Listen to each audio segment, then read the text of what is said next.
We'll let you come on up and sit with us. We're gonna start, and then we'll get you right up there. At this time, Co-Chair Roger and I would like to call the meeting to order, and once again remind everyone to please turn off your cell phones. If any member of the legislature would like to come up front and join us, we encourage you to do that. And we'll be starting, but to start off, I'd like to ask, if he would, Representative Jaspers, if he'd please open our meeting with prayer. We'll bow our heads, please. Heavenly Father, thank you for bringing this group together, bringing us here safely. Dear Lord, thank you for the passion that this group of people has for educating our children and making sure we do the right thing for the children of Georgia. Please, Lord, keep that goal in your mind, on our mind, and can make us do this work that honor you, make you proud of the work we do in the state. Please look after us and bless us on our safe travels home tonight. In your name, amen. Amen. Thank you so much. Amen. We're here today to have the meetings fulfilling the requirements of House Resolution 550, the House Study Committee on the Role of Federal Government in Education. So to start us off, I'd like to call on our co-chair, Carl Rogers, who will at this time introduce a special guest. Hey, welcome everyone on this special study committee we have, and we're honored today to have the Speaker of the House, Speaker David Ralston, who's just flown in from out of state to give us the charge, and I'm going to turn the mic over to Speaker Ralston. Thank you, Mr. Chairman and Chairman Coleman, and I want to thank all of you for being here today, and I want to welcome each of you to your state capitol. And let me say to you again, as I said to you individually over the last several weeks, I am grateful that each of you have agreed to serve on the role of the federal government in Education Study Committee. Your service is a clear demonstration of your commitment. Mr. Speaker, will you turn your mic on, please? I know it's been a while since you've done that. But I don't... I'm not used to a microphone without a gavel, Mr. Chairman. Thank you. I couldn't hear you, so. The red light was on. I thought that meant it was on, so. Your service is a clear demonstration of your commitment to education in our state and to the people of Georgia. The Georgia House of Representatives created this study committee last session to examine the federal government's role in education in our state outside of the constraints and the pressures and the general busyness of a legislative session.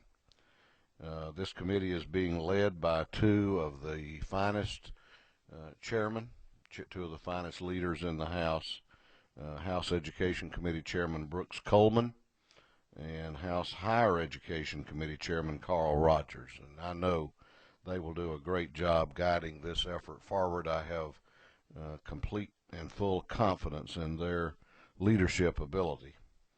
The other members of the Georgia House serving on the committee are Representative Buzz Brockway from Gwinnett County, Representative Mike Glanton from Clayton County, and Representative Rick Jaspers from Pickens County.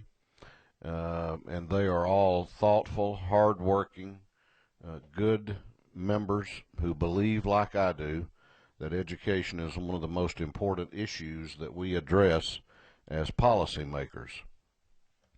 We also thought, when we were formulating the concept of this study committee, that it was critical that educators, superintendents, parents, and grandparents, as well as the State Board of Education, be represented on this body.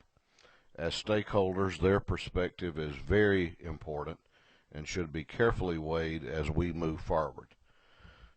The members representing these groups are Dr. Robert Avosa from Fulton County, Superintendent of Fulton County Schools, Superintendent Charles Wilson from Bullock County Schools, and Superintendent Mark Scott from the Houston County School Superintendent. Thank all of you for agreeing to take time out of your busy schedules and important duties to serve. Another very, very important group are our classroom teachers. And I think we have three of the finest in the state of Georgia on this study committee, and I'm honored that they would agree to serve. Justin Adams from Mansfield, Georgia, teaches math and social studies at Henderson Middle School in Butts County. Sarah Ballou Welch, you're from Blue Ridge? How did you get on this committee? A great teacher, English language arts teacher at Fannin County High School in Fannin County, and Beth Blankenship from Preston, an English language arts teacher at Webster County High School in Webster County. I want to thank all three of you for agreeing to be a part of this effort. Parents and grandparents are critical to this process, and we have three who have agreed to serve, and I want to tell each of those how appreciative I am. Misty Skedgill of Powder Springs has 3 children in the Cobb County school system. Hubert Parker from LJ has 3 grandchildren in the Gwinnett County school system. And Eric Johnson from Hayhira in Lowndes County has 2 children in the Lowndes County school system. And so thank you for being here. State Board of Education is represented by Helen Rice from LaGrange. Thank you for being a part of this effort. And again, just thank all of you for agreeing to give of your time and your efforts to look at this very important issue. You know, those of us who work around Capitol Hill know a thing or two about political rhetoric. But this committee is tasked with separating the political rhetoric from the reality. And that's my charge to you. Today I'm charging this committee with reviewing the strings, the ties, the mandates, and the directives that the federal government has imposed on our educational system here in Georgia. And in particular, I want this committee to review the origins and evolution of this issue that we know as the Common Core state standards, and examine the level of the federal government's involvement in that issue. You know, in Georgia, I think all of us can agree that we want nothing less than the very best for our young people, for this generation and for generations to come, to have the highest educational standards and the best educational opportunities available. Our job is to equip our kids for an education beyond K-12 and to ready them for the workforce and a career. And I know that this is a very challenging issue, but I am confident that this group has what it takes to do the job that needs to be done. And I have complete confidence in you to do that. This is more important. Let me repeat this. The future of Georgia's children is the future of Georgia, and it's more important than any political agenda. I know that under the leadership of Chairman Coleman and Chairman Rogers, that this process will be open and will serve as an opportunity to hear from all of the interested parties who want to provide public comment. If it's on the Common Core issue, I know that both the proponents and the opponents will be able to make their case before you. One final point I want to leave you with, and then I'll let you get to your work. This committee, as I told, I think all of you, has no predetermined destination. You're here because we have confidence in you. And you're here, you're part of a mix of leaders that I believe has what it takes to do some really fine work. And I'm looking forward to the work that you will produce. And once again, let me thank you for your commitment. Thank you, Mr. Chairman, Chairman Coleman. Thank you, Chairman Rogers. And thank each member of the committee. Thank you very much. Thank you, Mr. Speaker.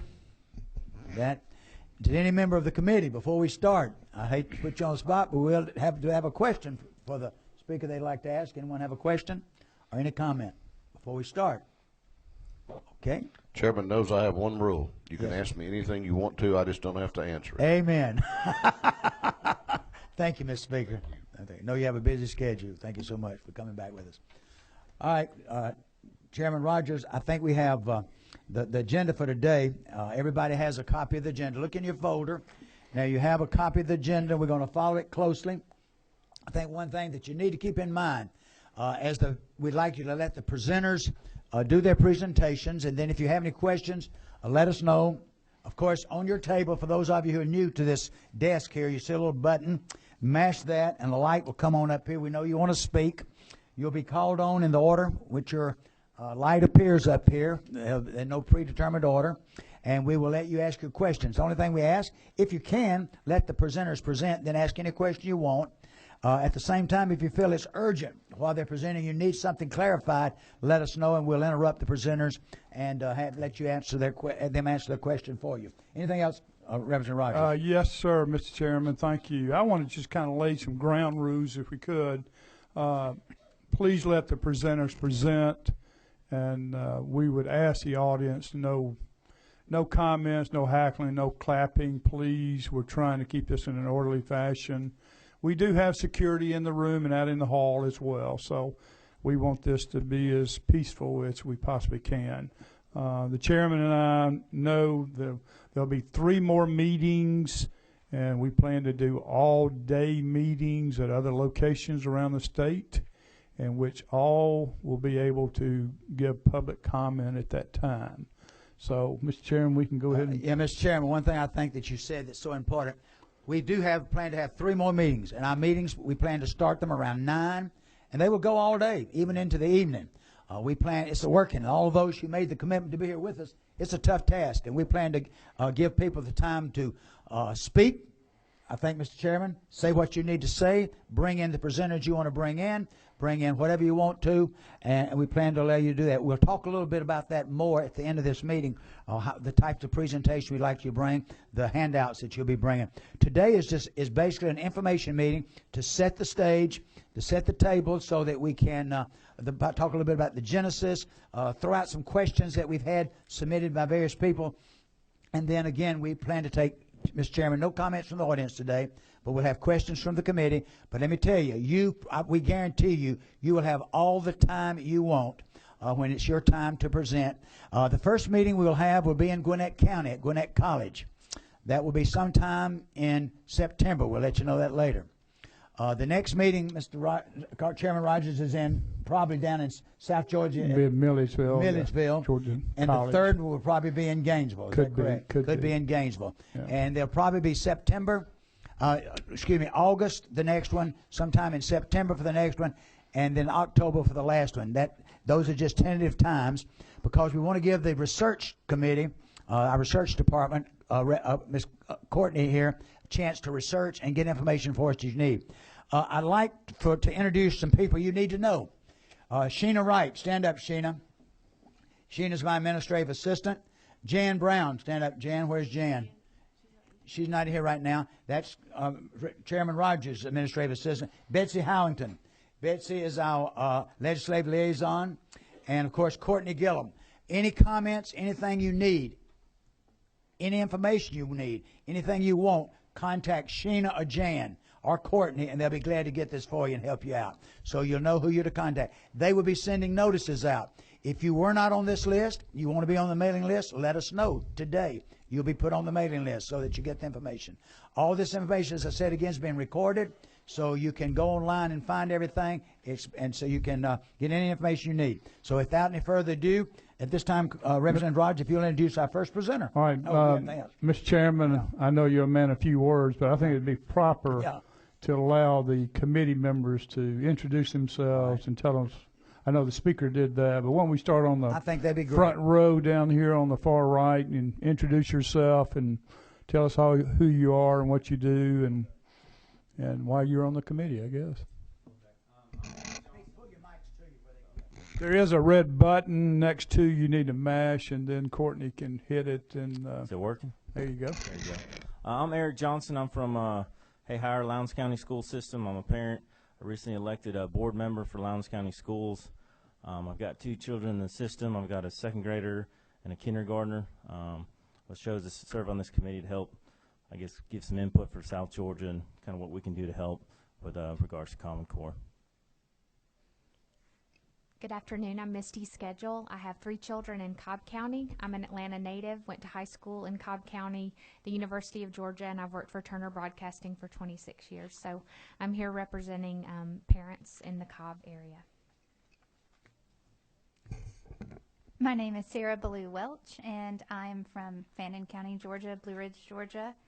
This will be my 11th year in teaching. This past year I was a 2015 Teacher of the Year finalist and received the Innovative in Teaching grant, and I'm here to represent, I suppose, the interest of the North Georgia teachers. Hi, I'm Beth Blankenship. I'm from Webster County, Georgia. I've been teaching for 22 years, high school English, and I'm here to represent small rural school systems. My name is Justin Adams, 10-year school teacher teaching math, social studies. Very passionate about education and doing what's best for our children. I believe that's what we're all here for.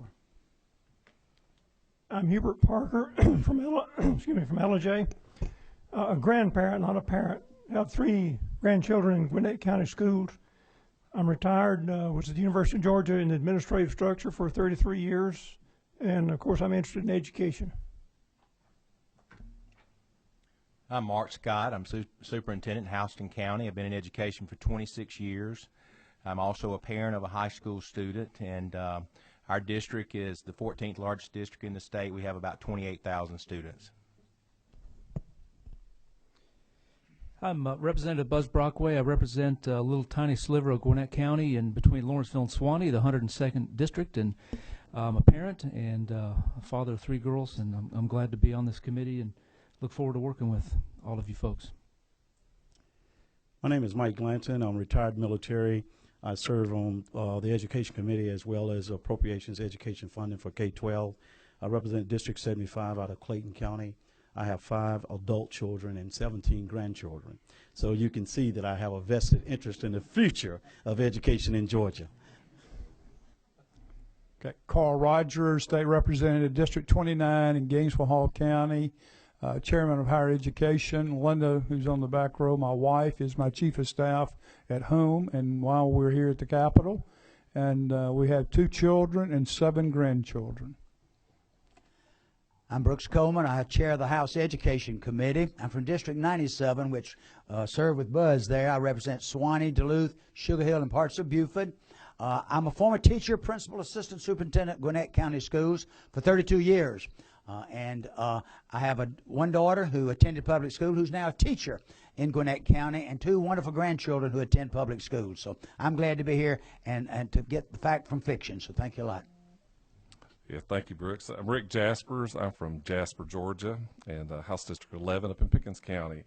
And I'm on the House Education Appropriations Committee and health and all kinds of good things. I was a retired county agent in agriculture, worked for 30 years there and retired. I got 3 kids. This lady here taught my daughter high school English. Doing well now. She got a nice compliment on our English writing the other day. I've got a daughter who's a 3rd-year teacher in Houston County schools. My wife's a teacher, so I get all kinds of advice. And I'm just glad to be here. And as Brooks said, just really separate the fact from fiction, do what's best for children. I'm Helen Rice. I represent the 3rd Congressional District. I am now the chairman of the State School Board, but I've also been a teacher, and I come from a long line of educators. My father was a teacher. My sister was a teacher. My grandmother started the first library in our little town. And there's always just been a passion for students and kids. And I think that, obviously I'm coming because I am chairing the State School Board, but I want you to know that in saying that there is a commitment to the students of this state because we care and we want to get it right and do the right things for them. That's why I'm here. I'm Charles Wilson. I am the superintendent of the Bullock County School System, which is Statesboro, Georgia. I am I'm the father of 3, but I guess more importantly in this role, I feel the responsibility of to 10,000 students on a constant flow and regular basis. And with as the speaker said, I agree that this is one of the most critical issue facing our state. This is the foundation of who we are and what we can be. And whether it's quality of life, economic development, it has to do with the future education, whatever we pursue. So in that sense, I just feel like to me, we had the responsibility to have nothing other than a well-developed and well-informed discussion about this so that we can make some sort of, hopefully provide some sort of recommendation. I appreciate the House taking this on. School superintendent in Fulton County Schools. I'm in my 4th year. We're the largest charter system in the state of Georgia. We have about 97,500 students, a very diverse population, and one which continues to grow in that diversity. We're nearing 50% poverty, and we're struggling with some real issues in Fulton County, but we're tackling them head on, and we're beginning to see some real progress. I think sometimes it's challenging for us because the state has provided us so much flexibility, but we still run into a lot of the federal policies and unfunded mandates that I think it's important that we discuss those, not only Common Core, but I think there are several others that we'll bring up throughout this conversation that I think will help us customize for our kids the kind of education we know that our public expects and that is efficient, because our taxpayers are certainly looking at us to make sure we provide good results, but also are lean. We want to do that.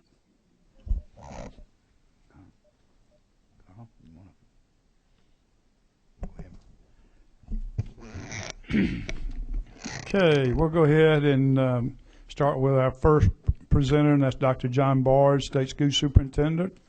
And Dr. Barge, if you want to sit at the table, witness table, you may stand, whatever you please. Carl, I think we need to remind everyone this is titled Information Session, and people, you're going to be getting a lot of information, and just jot your questions down. So. If we can get this microphone going. Can you hear me? Yes, sir. Okay. Thank you all very much for the opportunity. I think that this is a very important conversation that we have around the role of the federal government in education. I don't think that there's anyone, as a native Georgian, I know and fully support that education constitutionally is a 10th Amendment right for our state. I don't think there's anyone in here that would disagree with that. And that's certainly something that we want to control. It's certainly something that we don't want to hand over to someone outside of our state who doesn't know our children, who is not familiar with the challenges in our districts. If you've not traveled the state, you certainly may not understand that there are different challenges in different parts of the state. Each school, each community has its own DNA. And typically, those are the best people to understand what the needs are in their community. So let me begin my part. I was asked to give a brief overview of where we are. Let's see. Get this out.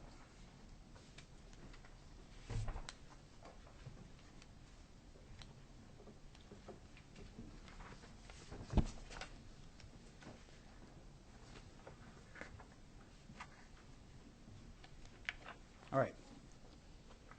This isn't going to work, so I'll just use this.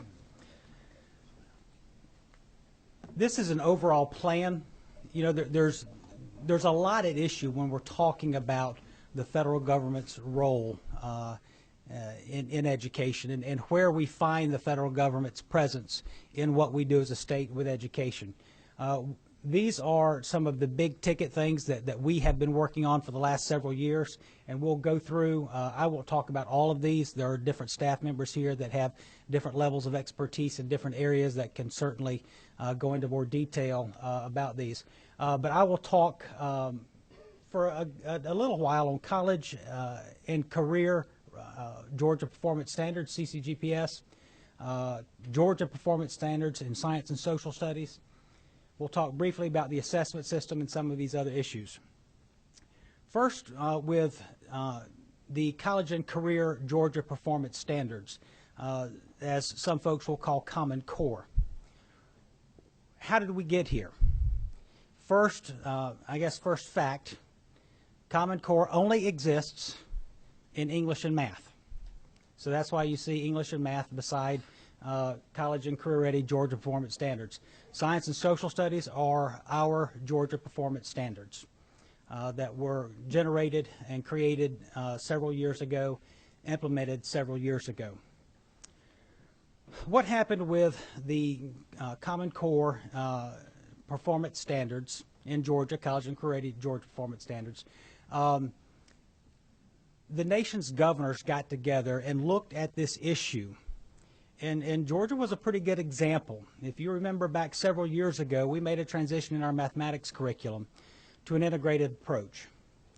There was not another state in the nation that was requiring integrated mathematics instruction. So our curriculum became what we call non-portable.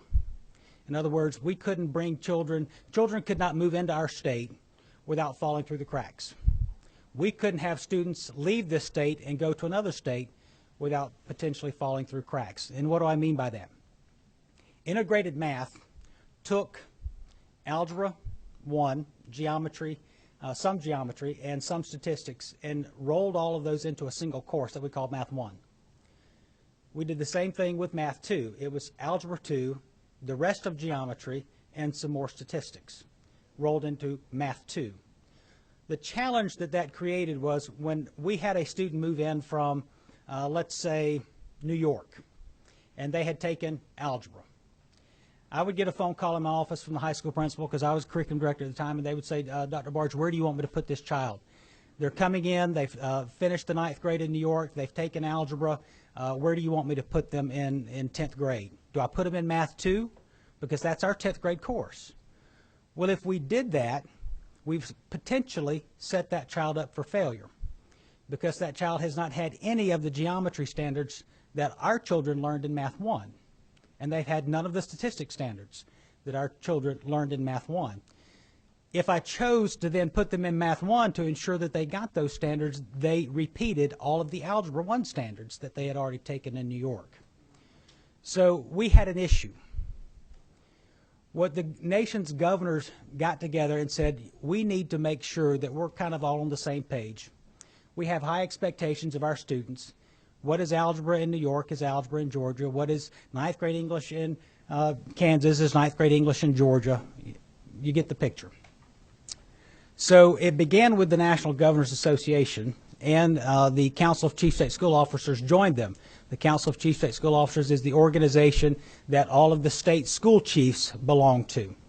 Those two groups got together and worked on the Common Core state standards. So the fact there is that the Common Core standards were birthed out of states coming together to address a need and coming to an agreement on what are the big ticket items that our students should know and be able to do. So from there, let me go and talk about the difference between standards, curriculum, and instructional resources. Because I hear the same talk, I hear the same concerns, I get the same questions about what's being taught. Most of the time, the concern is over resource material. It's not the standard. Most of the people that have been upset about the standards have never sat down and read the standards. So let me go through an example to show you the difference between standards, curriculum, and instructional resources. This is what we just talked about. Standards are the big ticket items, what students should know and learn by the end of a course. That is the only thing that we set out for our local school districts in this state as a mandate. We don't mandate curriculum. We don't mandate instructional resources. We adopt standards. The state board adopts the standards. That's their constitutional authority. All right. Here's an example. This is a 9th grade, 10th grade English language arts standard. It says that the student should analyze how an author draws on and transforms source material in a specific work. For example, how Shakespeare treats a theme or topic from Ovid or the Bible, or how a later author draws on a play by Shakespeare. It's a very broad standard that we expect that by the end of this course that the student should be able to analyze and how an author draws on another author's work in his or her work. All right? That's the standard. This is an example of curriculum. We do not mandate curriculum from the state level. Curriculum is 100% in control of the local school district. What we do at the state level is we develop sample curriculum, and we make it available for school districts.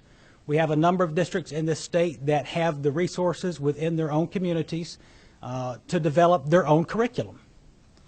We have other communities that do not, and they rely on their RESA or they rely on the state for help in the development of curriculum. So here what you have is an excerpt from a sample unit of study that we have that addresses this standard. So what you see highlighted is the standard that I just read to you on the previous page. The standard becomes the point at which this unit of study or this curriculum is built around. This frames and guides the instruction for the teacher to make sure that this standard is taught. And again, this is a sample. It's not mandated. It's available for them to use. And when we do these, we develop them in conjunction with our local school districts. We don't necessarily have the resources at the state level, considering I have one social studies specialist for the entire state, maybe 2 or 3 English, 2 or 3 math.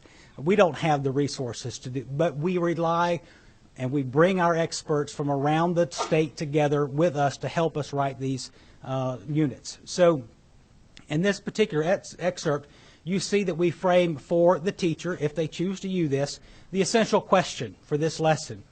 How has Shakespeare influenced modern culture? What impact can a writer's social environment have on their work?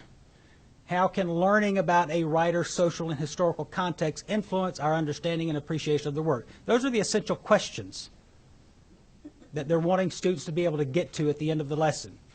You see another standard that is addressed in this particular lesson that's above the one that's highlighted, and you see several bulleted items that are recommendations for the teacher as far as their instructional practices.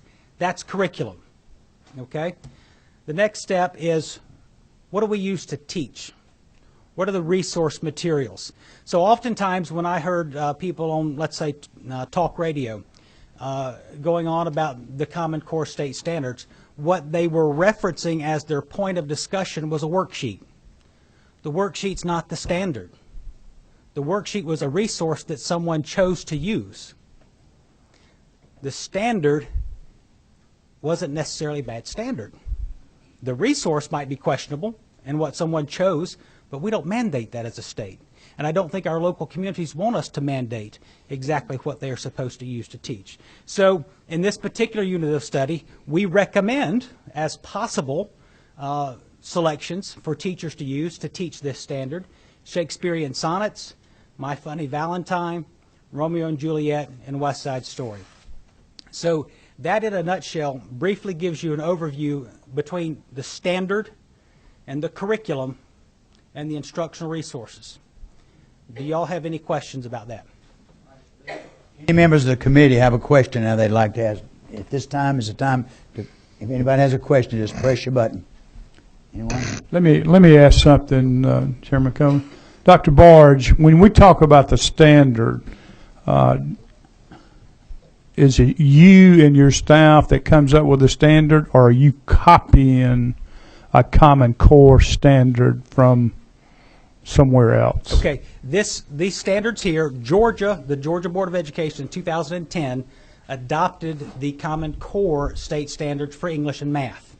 Okay. All of the other standards that we have, science, social studies, all of our elective courses, were written by our Georgia folks, whether they be experts at our office, bringing in folks from the field to help us, but they are standards that are written by Georgia people that are vetted and adopted here locally. What's important to know about the Common Core standards is when they were developed, they chose standards from 6 states to model the Common Core standards after. Georgia was one of the 6 states, and we were one of only 2 states where they used both our English and math standards as models. So when Georgia made the decision to adopt the Common Core standards, it was based on the fact that there was already virtual 90% alignment with what we had to the Common Core standards, because they used our standards as a guide. Okay. Do you remember the other 5 states? Other than The only Georgia? state that I know that they used the standards from both, I believe, was Massachusetts. Okay. So what I hear you saying is the department wrote the standards and the state school board approved the standards.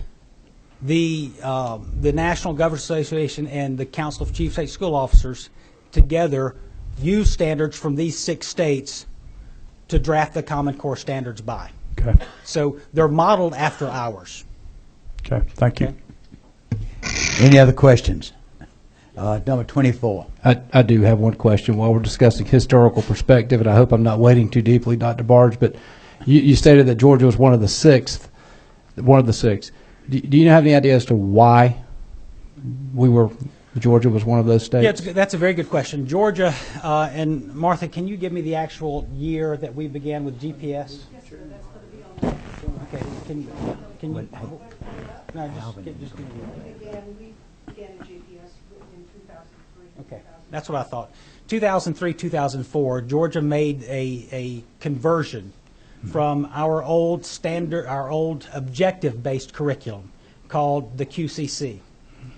We had an outside group come in and do an audit of the QCC in the early 2000s, and they determined that our curriculum, we didn't have standards. It was a quality core curriculum, was far too broad. It was a mile wide and an inch deep. It would have taken over 20 years to cover what we had in our curriculum. And so Georgia began the process then of revising to a standards-based delivery of content. And what came out of that was the Georgia Performance Standards. Much more narrow in focus, much more deep in content coverage. So the Georgia Performance Standards began in 2004.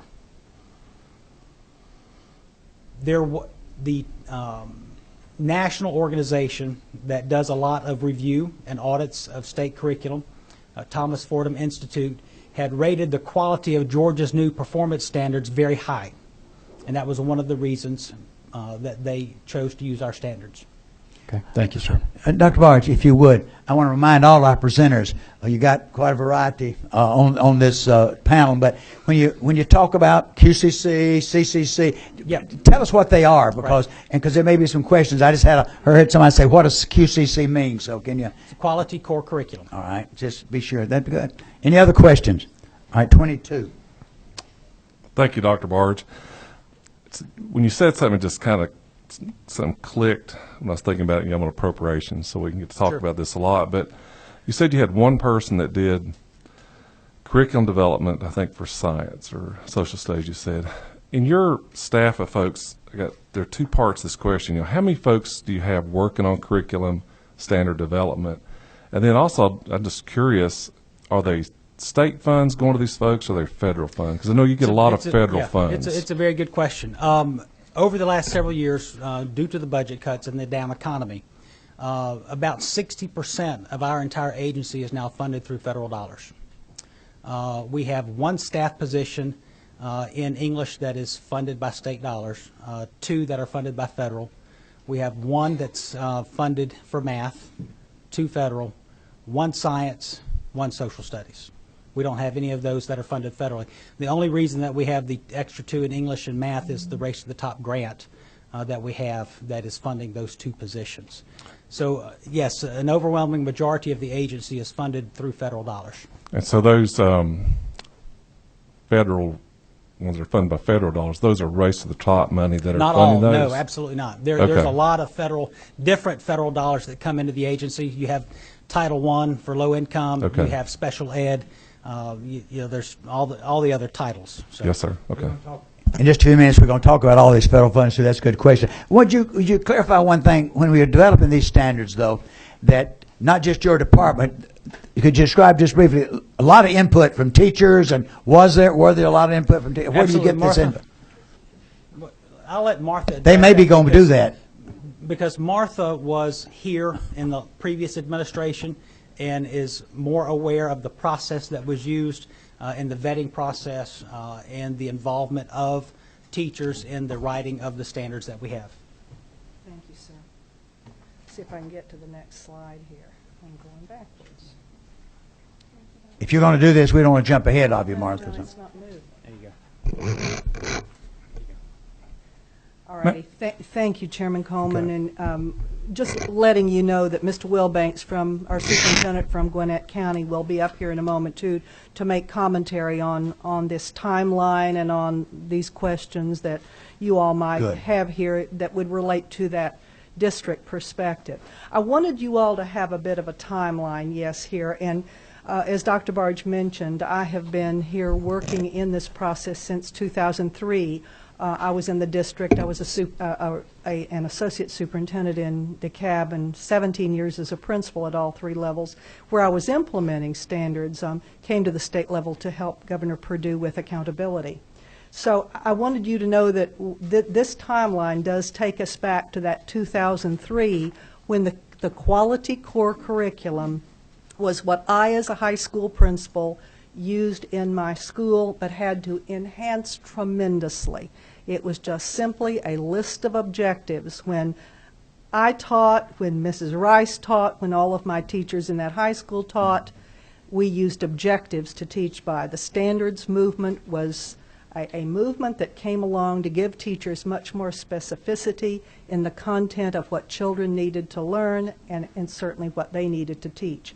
So with, quite honestly, the election of Governor Sonny Perdue and Superintendent Kathy Cox, that's what Dr. Barge just described when we began to work on the Georgia performance standards. And that was done in 03 and 04. When you look at this timeline from 4 through 12, that is really where we got people ready to get standards moving. And we had certainly a phase-in of those, giving our teachers time to learn the new expectations, to get content resources developed. One of the big changes was that there was no single text resource in either ELA and mathematics. And that does put a real challenge on teachers. They had to choose content from a variety of sources. So certainly the state level and the district level, we worked hard to provide those resources to our teachers. But it certainly did change some of that paradigm. I will tell you that as a principal working those 17 years, most of the time my teachers taught directly from a textbook, and they would enhance certainly a lesson, a unit with their own chosen materials and their own creativity, but they did use a basal text. And that's a big difference that I want you all to keep in mind. That happened with the standards movement. It happened with the Georgia performance standards. But these were outstanding, pieces of work that were worked hard on. Teachers from all over this state came together. We had committees after committees that worked not just here at the Department of Education here in Atlanta, but literally all over the state to develop the Georgia performance standards. So I do believe that that effort and that not only the development process, but the training thereafter really allowed our teachers to really be on top of things when it came to getting that implementation done. Our superintendents were extremely supportive. They knew we needed better standards. We needed a better roadmap for our teachers to be able to get children to a level of competition with kids from all over the globe. During those years, Georgia was very much out front with other states like Massachusetts and Virginia and even Texas during the early years, states that were on the leading edge of improved, very rigorous standards. We participated in an American Diploma project where we as a state were one of the few in the country to decide that children needed 4 years of mathematics and 4 years of science to be able to get them ready for that next step in their lives. And even though we certainly wanted to vary the opportunity and the selection process with the math and the science and the options that our kids had, we wanted them to have a much better stake in being able to enter a door of opportunity and not have one closed for them. So states like Massachusetts and Georgia and Virginia and Kentucky, They were all our partners at the table during these years of the diploma project when we raised our expectations for high school graduation. We all worked together on resources for standards. We had commonality in our standards then. As Dr. Barge mentioned, algebra is algebra, and you're not going to go and get some sort of voodoo mathematics to put into an algebra course. It's going to be similar from state to state. So then comes along, a lot of additional conversation. Some of the leading states like Kentucky and Georgia and Massachusetts, our governors talked. Governor Markell of Delaware worked with Governor Perdue in our state at that time. And during those conversations at the National Governors Association, it came about that we need to nail this thing down a bit better so that we at least have minimal expectations that are similar. We need to get vocabulary similar. We need to be able to assess our kids with something that's similar that's taught in the classroom. We already had NAEP, certainly that was a random sample of kids, but it was not directly related to classroom standards. It was not related to what teachers were doing in the classroom. So the governors felt like we needed that commonality to be only the baseline, always understanding that the states had the major role in public education and that teachers were always going to enhance instruction. Districts were always going to add on. So that's in essence, as Dr. Barge described, what occurred with the Common Core State Standards Initiative. And that initiative certainly brought together people from all over the states, not just the 4 or 5 I've mentioned, but from 44 different states came together at one setting at one juncture in time to look at some commonality. In July of 2010 is when our State Board of Education, under Chairman Wanda Bars, they, quote, adopted the Common Core. And let me explain to you what that really means. The Common Core was, again, in English language arts and mathematics. There was no Common Core in science or social studies. It only related to the 2 subject areas. And in that process, a long process of talking with our board and bringing people from all over the state together, we would vet ideas, everything that would come out of the national groups that were forming, and there were multitudes of them that Georgia was always at the table for. We never missed a meeting. We sent representation of superintendents, of principals, of teachers, of certainly DOE people, and we kept ourselves right in the middle of the conversation because, quite honestly, we were very comfortable because many of the discussions centered around standards that looked just like ours. They had used Georgia's as models. We really were, again, a model in the standards from our GPS. Everyone had admired them. They knew they were working well. States like Virginia and Massachusetts, our standards were extremely similar. So again, they did become models for how the core standards would look. So it was, and I'm just being very candid here, we didn't have any dissent to amount to much at all. In fact, during those years, I remember everybody being very on board with the idea of us having this at least common set of standards that we could all comparably assess and compare Georgia's results to Massachusetts' results, always knowing that we were going to have a lot of enhancement of those standards and that superintendents like Mark and others were going to be able to take those and expand them and add their own community's needs and twists to it and give kids those extras that everyone might want to do in local communities. Once the adoption was done by the State Board in July of 2010, we had multiple crosswalks looking at the standards that we had under GPS, the standards that were a part of the Common Core State Standards Initiative, and what we would need to do to make sure that we were in alignment. During those years, there was much talk about eventually we'd have an assessment that many of us could decide to use as states so that we could compare ourselves to other states. So that was always in the back of our minds. So again, what drove us was certainly high expectations, the commonality of vocabulary, sequencing, and making sure that, as Dr. Barge said, if a child moved from Georgia to Virginia, there was not a bump in the road with gaps in that child's preparation. And probably the most important driver of all was, as a nation and as states, we wanted our kids to be competitive with any child from around the globe. So much research, all this study over a period of years seemed to make a whole lot of sense to us.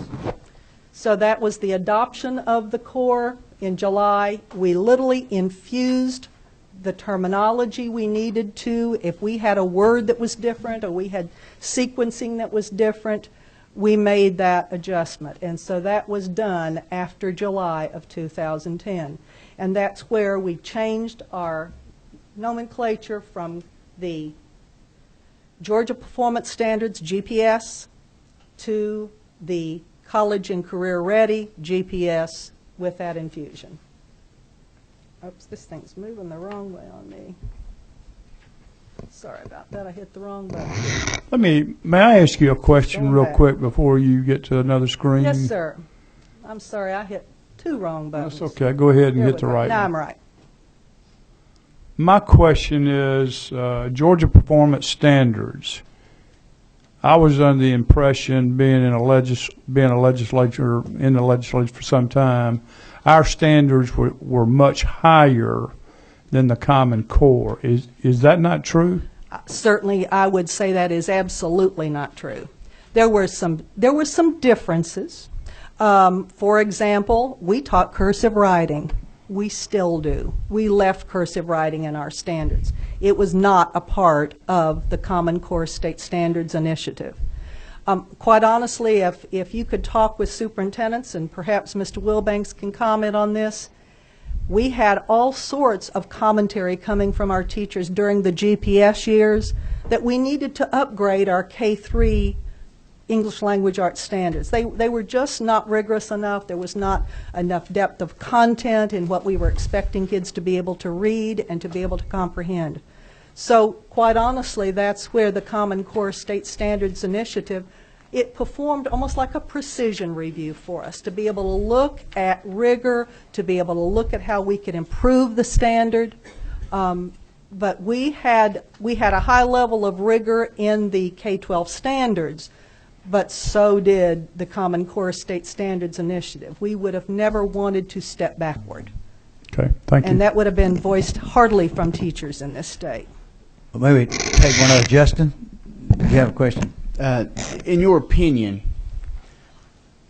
now you might be able to give a percentage-wise, but how aligned are your Georgia Yes, sir. performance Thank you. standard compared to the college and career, which Above commonly 85%. 85% of the above standards that. that Georgia had in 2000. Yes, sir. The GPS to the Common versus the Core. new Common Core. ma'am. Yes, sir. Thank you. We had those alignment studies done by multiple organizations, including ourselves. But the mention by Dr. Barge of Fordham was Well, one of those. I've been teaching for 10 years, and I've seen the QCC GPS and now the CC GPS, and I see the very commonality between the GPS and the Common Core. Good, good. And so I can recognize that we was one out of the 6 states that implemented these and was instrumental in dictating what happened. Thank you. Good. Thank you, Justin. Yeah.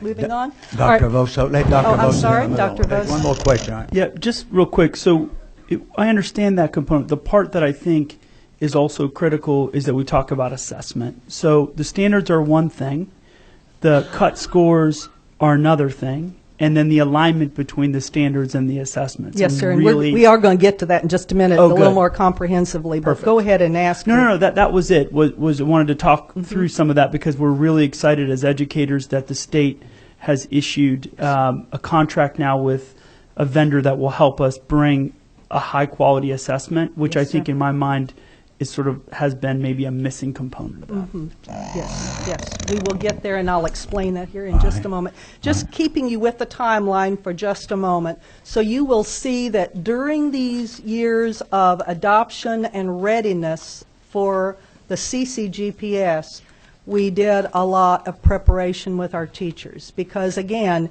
anytime you modify, anytime you expect teachers to be able to secure resources, to be able to deliver instruction, you want to give them every tool that you can to be able to do that.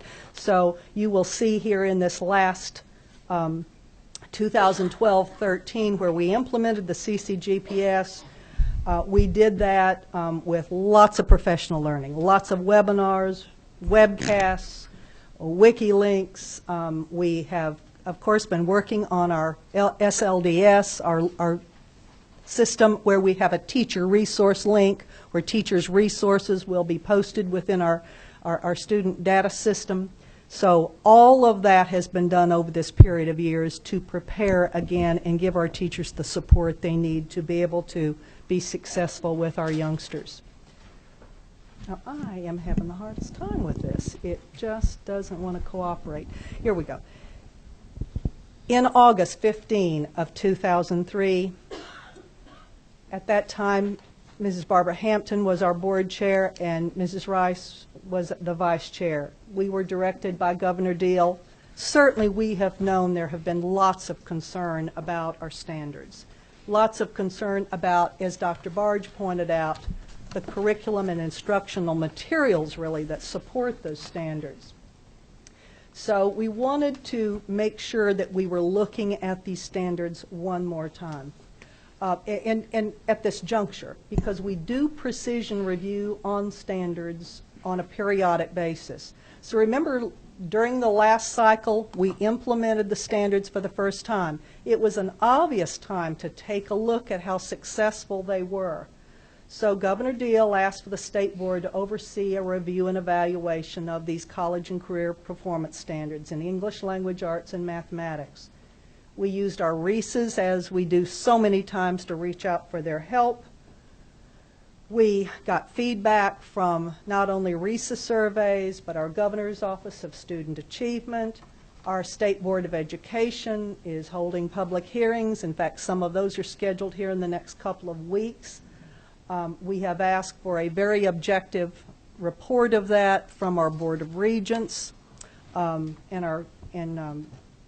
Dr. Houston Davis is working with Mrs. Rice to gain that analysis. We have the opportunity then for a steering committee to take a look at all those recommendations, and then certainly the product of that precision review will be any needed changes in these current standards for ELA and mathematics.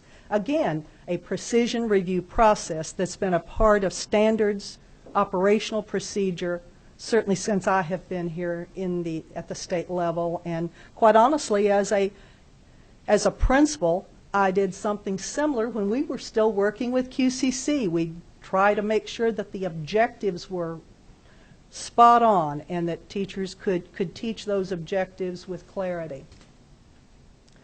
I wanted to also mention to you there have been a lot of concern about reading lists. When the Common Core State Standards Initiative was really getting off the ground, a lot of resources were developed to go with it. There were reading lists that were developed out of Washington or other think tanks. Certainly they're all over the web. They are on the Achieve website. They're on the Council of Chief State School Officers websites. But we made it clear always in our state, as most states did, that they were simple suggestions and that reading lists really were the property of the districts. This has been what if you can just really begin to see that the district was in charge of resources. The state only put out standards and an assessment of those standards. As Dr. Avosa just mentioned, we'll get to that in just a moment. But again, reading lists, again, were the property of the districts, not of a state direction in any fashion. Mathematics has been a big question for a long time in our state. And I want to just quickly show you what the deal is with mathematics that we need to get resolved for You know, teachers like these great teachers sitting on this front row so that they can have clarity about where we are going in not only mathematics, although it's the big question of the moment, but in all the core content that they teach. We've had a lot of disagreement among Georgia stakeholders relative to the level of how much we integrate standards. How much, and I'm going to use the examples of algebra, geometry, statistics, how much we forge those things together and let them connect to each other. That has been the issue that has been driving us. I'll show you a little bit more about that in just a minute. Regardless of the integration, we have significantly raised the expectations of standards and assessment in mathematics. We have to. Our kids in this country have not been keeping pace with the rest of the world. Certainly that is as true in Georgia as it is anywhere else on this globe. We've got to continue with the pressing need for enhancing our teachers' content knowledge. As you can imagine, some teacher preparation programs do a better job than others. Some teachers major in mathematics who end up teaching mathematics, especially at the elementary level. Some do not. We've got to help our teachers be ready for the rigorous content that we're expecting them to deliver. And the fourth big problem with mathematics has been with the availability of both hard copy and digital resources.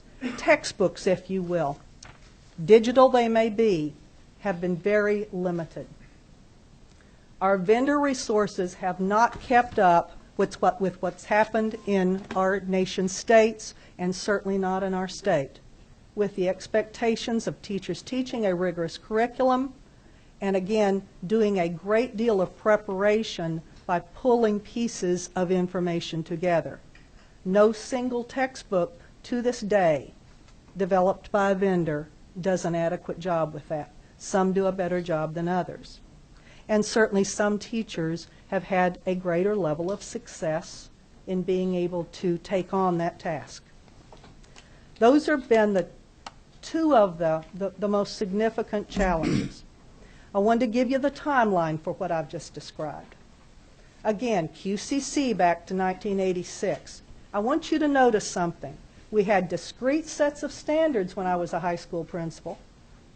We had additional connecting standards in geometry and other areas of mathematics. Great teachers of mathematics over time have always connected the topics of mathematics. My content in that high school was called algebra, geometry, algebra 2, trigonometry, and calculus. But the teachers made sure that it made sense to the kids. So what you see described here for QCC and what you're later going to see described for our CCGPS don't differ much. I hate to interrupt you, but he says it's urgent, so let's take Representative Glanton, all right? And just, okay, if I may, okay, Chairman okay. Coleman, in between that, we had the integration era of standards in 2005. So there's where we'll come and talk about that sequence in a moment. Yes, sir. Thank you, Mr. Chairman. My question is in regards to your last slide, which was mathematics challenges. When we look at the common standard from a national perspective, we looked at it for students and teaching, but did we look at it for teachers? You mentioned on bullet number 3, pressing need for enhanced teacher content. Or we're talking about a national standard for teachers in regards to certifications. In Florida, South Carolina, Mississippi, there's a praxis. In Georgia, there's a GATE. So why does a national standard make sense for children and not for the educators of children? We certainly did have that conversation. Do you remember me mentioning all of us coming together as states as an American Diploma Project, later at a lot of Policy Institute, and certainly then when we were looking at the possibility of some initiative, at the time it wasn't even called Common Core, but of some coming together.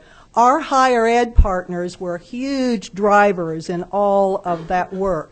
Teacher preparation was always one of the topics high on the agenda. And I can tell you, just working with many of our higher ed institutions, they made lots of adjustments in the way they help teachers prepare to be successful teachers. But it certainly still is a paradigm shift. And you will get more higher ed institutions, doing more and more all along to prepare teachers better.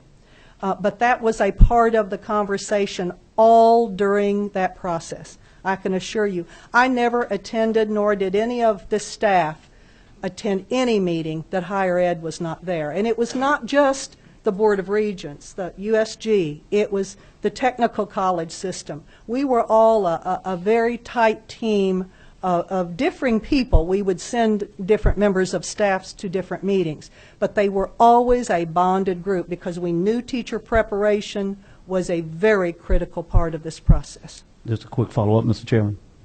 Yes, sir. Follow-up. And understanding teacher preparation in regards to the state of Georgia and understanding reciprocity between the states when it comes to teacher certification. My question is, are we moving in a direction to standardize nationally teacher certification as we have in some respects with Common Core with kids and learning? Yes, sir. I do believe we are moving in that direction. I will just give you a bit of a personal commentary on that, if I may. And as higher ed leaders, there is a lot of autonomy at the higher ed level with professors and the way they deliver instruction. So you do have more of the academic freedom issue, but you certainly do have leaders like Dr. Houston Davis here at our university system who is really pushing that type of agenda that you have just described. One more question. Helen Rice, yes. Well, just for clarity, because I think this is so important since we're discussing this. When we go back, when we talked about QCC, I think everybody knows that you state an objective and, I will learn this child will learn X. Right. But when we go back to talking in 2008, and Dr. Barge mentioned this is sort of the hiccup area, if there was anything, when during Kathy Cox's term, that is when GPS and the integrated math was birthed. And with that came a lot more need for teacher prep and a lot more need for resources. And if you can just envision this from being a teacher in a classroom and what we're trying to do to keep up globally, as Dr. Rycraft mentioned, because we're hearing as teachers, our kids aren't doing well in math as these other countries are. What's wrong? So all of these components start to play into fold. But with saying that, when we did integrated math, and then we had all this teacher prep and all of our teachers trying to learn how to integrate algebra, geometry, statistics into this one course. And then we reviewed it again, I think when Dr. Barge mentioned in 2010, well, another superintendent came in and looked at that and said, hey, maybe this is too confusing. And that's what Dr. Barge was saying. How am I going to put this kid from New York in this class when there's no transition there? So it began to look into math as another flexible way. We gave flexibility in 2011 to the systems, but then in 2012 we thought, okay, how do we condense this and make it an easier, seamless track? So that is when coordinated algebra and analytical geometry came on the front. And so it's only been there for a period of a couple of years, and I think, in honesty, we talked about this. We discussed it at our last board meeting. Yes, we need to look into that. Are we doing the best that we can with that? Are there some little areas we need to tweak? What does that look like? What does integrated or discrete look like? And I know Dr. Albosa has some issues, concerns with that. But that's where we are with math, I think, and I hope that explains it a little bit different as you transition from where we were to where we are now. There are only 2 courses in mathematics in high school that have been adopted. Now, in elementary school, if there's some additional things. I think this is the purpose of this committee, is to hear what teachers and parents and concerned people are saying, and because we want the same thing that every one of you out there want, the best education for the kids in the state of Georgia. And we're working hard to do it. We're working very hard. I see staff work very, very diligently. I see parents working to try to keep their kids and bring them up. I see superintendents and principals out there in the forefront going, I know we can do it. We are trying, and I thank you for bringing us up to date on this, and I hope that shed a little bit more light as far as that timetable of where we went from 2002 to when Dr. Barge came in and where we're trying to move now. And as Martha said, the standards are 85% GPS. GPS, in all honesty, were integrated. And that was some concern. So, I don't know, Martha, you take it from there, but I just tried to give some clarity on that timeline of what we were speaking about and where we are. Yeah, Mrs. Rice, I think the one thing that I'd love the committee to understand too, and there are staff members here in this audience that were here during this entire procedure, but all the training that we've done with teachers over the years of the GPS when we were, quote, integrated, to now where we really have discrete standards with some connecting standards engaged in the math process, we spent a lot of time helping teachers with rigor, helping them to develop their content knowledge in algebra, helping them to understand how a new definition of geometry might not have been the same kind of rigor that they experienced as high school students. It's still the same expectation of pure content, but allowing children to think critically, allowing them to be able to assess on different levels, that was what the new rigor was all about. So we, in my humble opinion, we have not wasted one bit of teacher time in preparing them to deliver rigor. We have certainly given them standards that had differing levels of integration, and that's the decision on the table at the moment. Do we want to, in other words, have a complete set of algebra standards and no geometry standards in that coordinate algebra course, or do we want to try to connect algebra somewhat to geometry with a few standards in geometry and doing the same with analytic geometry? We have a question. That's the question. Let's see, we have a quick number 17. Mr. Scott. Just to follow up with the conversation about the teacher content knowledge, and I just wanted to ask you, would you say that the teachers coming out of college right now are better prepared to do that, and the issue is more the professional learning for the thousands of teachers who are already in our schools? Yes, I would, sir. I would say that the academic institutions at higher ed are making major adjustments, and we will see that getting stronger and stronger and stronger. I will also say that the professional learning that's been done at the districts is really beginning to make the difference. Our districts, and I'm sure Mr. Wilbanks is going to comment on that, have done amazing amounts of professional learning. And we have, again, at our state level, tried to offer as much as we could to give our teachers the grounding that they needed. But, you know, change is a part of, you know, this process that is a real uphill climb, certainly for teachers who have to learn new delivery methods. And again, I do think that resources are a big part of this puzzle. Mr. Vosa. Dr. Vosa. Can you hear me? Yes. Okay. So my question is going to go back to assessment for just one moment. I understand that a study was conducted by the state to take a look at what percentage of what we refer to in the state of Georgia as coordinate algebra, what percentage of that assessment was in fact algebra versus geometry or statistics. I know that in Fulton County, for example, we agree with rigor. We agree with higher standards. I don't have an issue with that.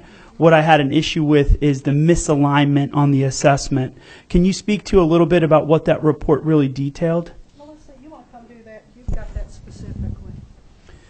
Because our teachers in Fulton County were teaching algebra.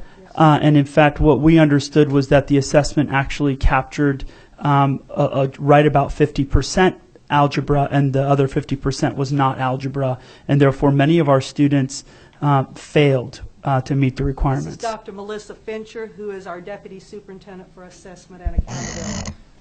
Sure. Y'all stay close to the mics because it's hard. You pull the mic to you. All right. So, Dr. Avosa, we did have a third-party external review of the coordinate algebra assessment to ensure that the alignment was there, or to investigate the alignment. And one thing to understand is the assessment is an end-of-course measure, and so it has to measure the standards that are in the course. And I think the concern is the organization of the standard.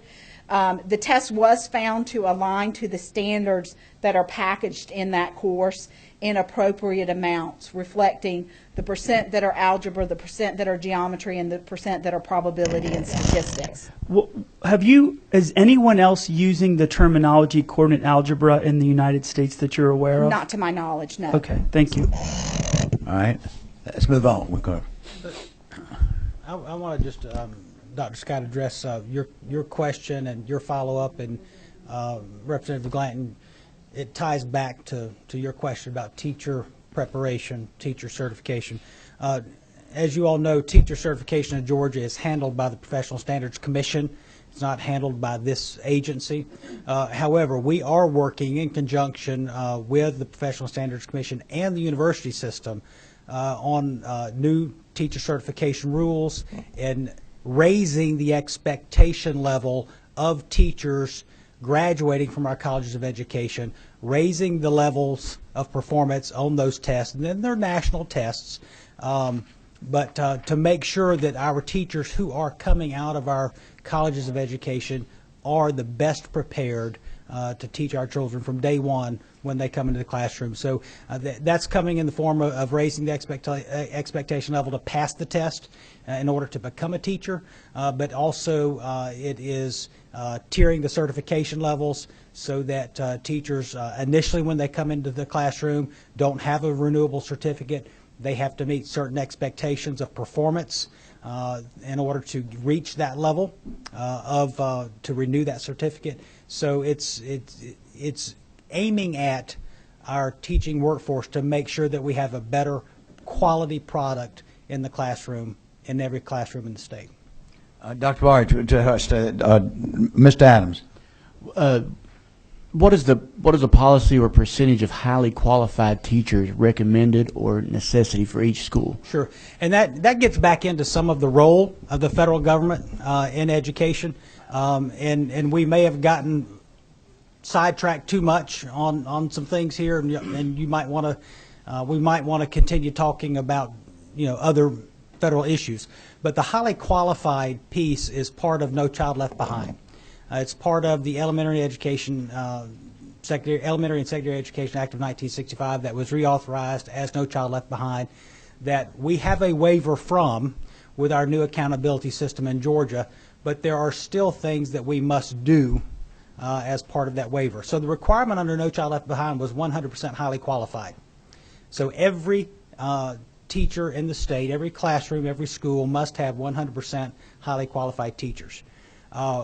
In our waiver, where we are going with our waiver is beyond highly qualified, because what I know as a former principal, what a lot of folks, I'm sure Representative Coleman, as a former principal and assistant superintendent, you can have a highly qualified teacher who's met all the certification requirements, but is not effective in the classroom. And so we're going beyond the highly qualified now to effectiveness. And is the teacher getting the job done in the classroom? So it's not just the qualification, but are students learning? So there is a lot that is required of this state through No Child Left Behind, and subsequently our waiver from No Child Left Behind. We can get into that discussion if you all want. All right, Representative Brockway. Thank you, Mr. Chairman. Dr. Barge, you mentioned earlier, and I appreciate the presentation today. It's helped me understand a lot better what you folks are talking about when you say curriculum and standards and curriculum and resource materials. My question gets back to, and I'm sure I'll ask Mr. Wilbanks about this a little bit because they do this all the time. when it comes down to your local school system selecting a curriculum, can you talk a little bit about that process? I know that's a decision that we want left at the local level, but there are, as was mentioned, there are reading lists, for example, there are materials here and there, and a lot of the complaint you do hear, as you mentioned earlier about Common Core, is this thing that shows up in this textbook is not something that we want taught in our local schools. Right.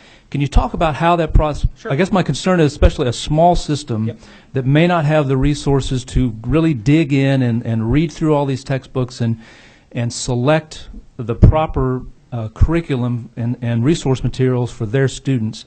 Talk about that process and how that happens at the local level. I'll be glad to. And it will vary some from district to district, and I'm sure Superintendent Wilbanks can address that from Gwinnett's perspective. I will tell you from my personal experience as a curriculum director in a school district, it was my job to go through the textbook or adoption process for our community, for our school district. It begins with the state approving a list of resource material.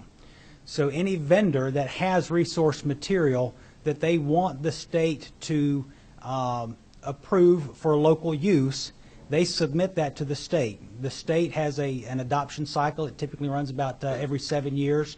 A particular content is reviewed. They submit that material to the state. The state has locations in every congressional district where they put that material on display for local community teachers and leaders to review, to provide feedback. How well does it align to the standards, et cetera, et cetera. Based on that feedback, the state will produce a list of state-approved resources. They're not mandated resources. These are just the resources that the state has approved. We provide that list then to local school districts. The State Department does. The local school district then has its own, we call them textbook fairs, where we would then ask the vendors who are on the state-approved list to send sample materials to us, and we're required by, I'm not quite sure whether it's state law or it's board policy. I'd have to get clarification on that. But we're required to publicize our textbook fair, which we would do in our local newspaper, over the radio, through public service announcements. We would put every resource out there available for the community to come in. It's available for a 2-week period, and review that material. We ask for their comments. We ask for their feedback. And based on that feedback, we would then move towards making a decision at the local level of what resources we would adopt in our particular school system. The unfortunate thing, and I will tell you, having done this for 5 years in a particular school system, in the 5 years that I did the textbook fairs, there was not a single community member that came in to review our resources in 5 years. If I could just ask a quick One more follow-up, Mr. clarification. Chairman. So a local school system couldn't just look up and say, hey, there's this resource we want to use that's in California, say, and say, we're going to use this, unless it is something that has been approved by our state Department of Education, Board of Education. Ultimately, they could if they used their own money. They Okay. couldn't use any of their state funds to purchase material that was not on the state-approved list. Okay. If they had local funds, they could do that. All right. Thank you, sir. All right. All right. Stay with me. Just giving you an idea here about our Georgia milestones, because remember that standards, as states approve them, must be assessed with a proper and aligned assessment program. And our new assessment program will be totally aligned with, certainly even with adaptation that Mrs. Rice and the State Board will approve here in the spring of 2015. We will have both end-of-grade assessment that will replace our criterion reference, CRCT, and we will have end-of-course tests for our high schools, very similar to what we have right now. Giving you just a quick idea of how those assessments will be different. They're going to have constructed response, not just multiple choice. There's going to be a writing component on in every subject area for our students. They are going to have norm referenced items. I have heard Chairman Tippins, for example, talk about the need for norm reference comparisons. This will give us a much better opportunity to be able to do that, and they will be done online, which will eventually be a major cost saver for us, and certainly our kids in their comfort zone will be there after certainly they have had a chance to do that because they're so technologically literate, and we're trying to make that a part of what we are doing with assessment. Dr. Barge mentioned the flexibility waiver, and before Mr. Wilbanks comes up, I wanted to make sure you knew how this part. I want to say this part is critical. I know I don't want you. We're going to take a break in just a second, but listen to this very carefully. This is critical. What she's getting ready to cover. Okay. Thank you. Reminding you that the State Board of Education adopted Common Core in 2010. During the years between 2010, after the adoption of the Common Core, folks, we were constantly working with the tenets of No Child Left Behind in a very challenging fashion. We had school systems in our state that were being labeled very improperly. We had schools that were being labeled very improperly. We were serving only the very lowest performing schools, and sometimes we were serving those schools because of the identification of a very small handful of kids who were struggling in that school. It was not serving the state of Georgia well. We knew we needed a much better system of accountability. We needed a system of accountability that could be a roadmap for improvement. When you are talking about systems like Houston or Gwinnett or Fulton, you've got a lot of wonderful resource. You are a successful school system. You've got tons of, again, teacher expertise to pour into your interventions, but not all of our districts. Our smaller districts, our rural districts, they were really struggling heartily with some of the tenets of No Child Left Behind, quite honestly, as just about every system in the state was. So we knew we needed something different. We had that conversation going on in our state for a multitude of years during No Child Left Behind. The longer we were in it, the more we knew we needed something different. We had already adopted Common Core as an infusion into what already were good performance standards. So when we had an opportunity to say to the United States Department of Education, we want to do something different than adequate yearly progress, No Child Left Behind. We want our own definition of accountability. We took advantage of it. That flexibility was offered in 2012. Georgia was one of the first 10 states to gain that flexibility. We had to do three things. We had to demonstrate that we had college and career-ready standards and assessments, and that we had to implement them beginning in 14 and 15.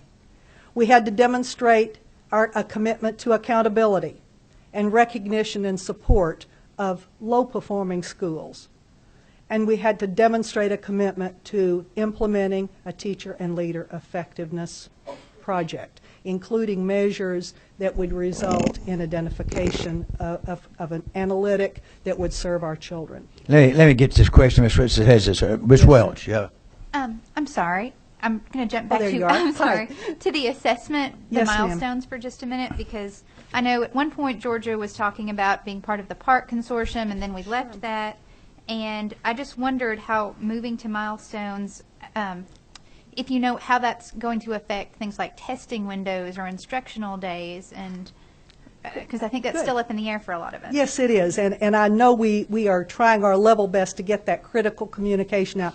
What you are talking about is once Georgia adopted the Common Core standards into our Georgia Performance Standards, we joined one of two consortia in the United States, because remember, the governors, they had talked about let's get the standards right, and then let's have some commonality to assessing these things so that we can compare state performance one to another. So we had all anticipated that that was going to be where we'd go. So Georgia did join PARC. We did that in 2010.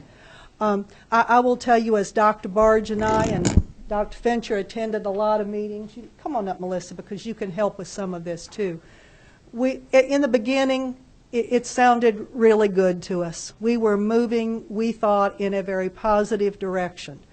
But the more we participated, and just a few months later, as a governing state, I might add, not just as a participant in the Park Consortia, we knew that there were going to be problems for our state, mainly in the area of financing that type of participation.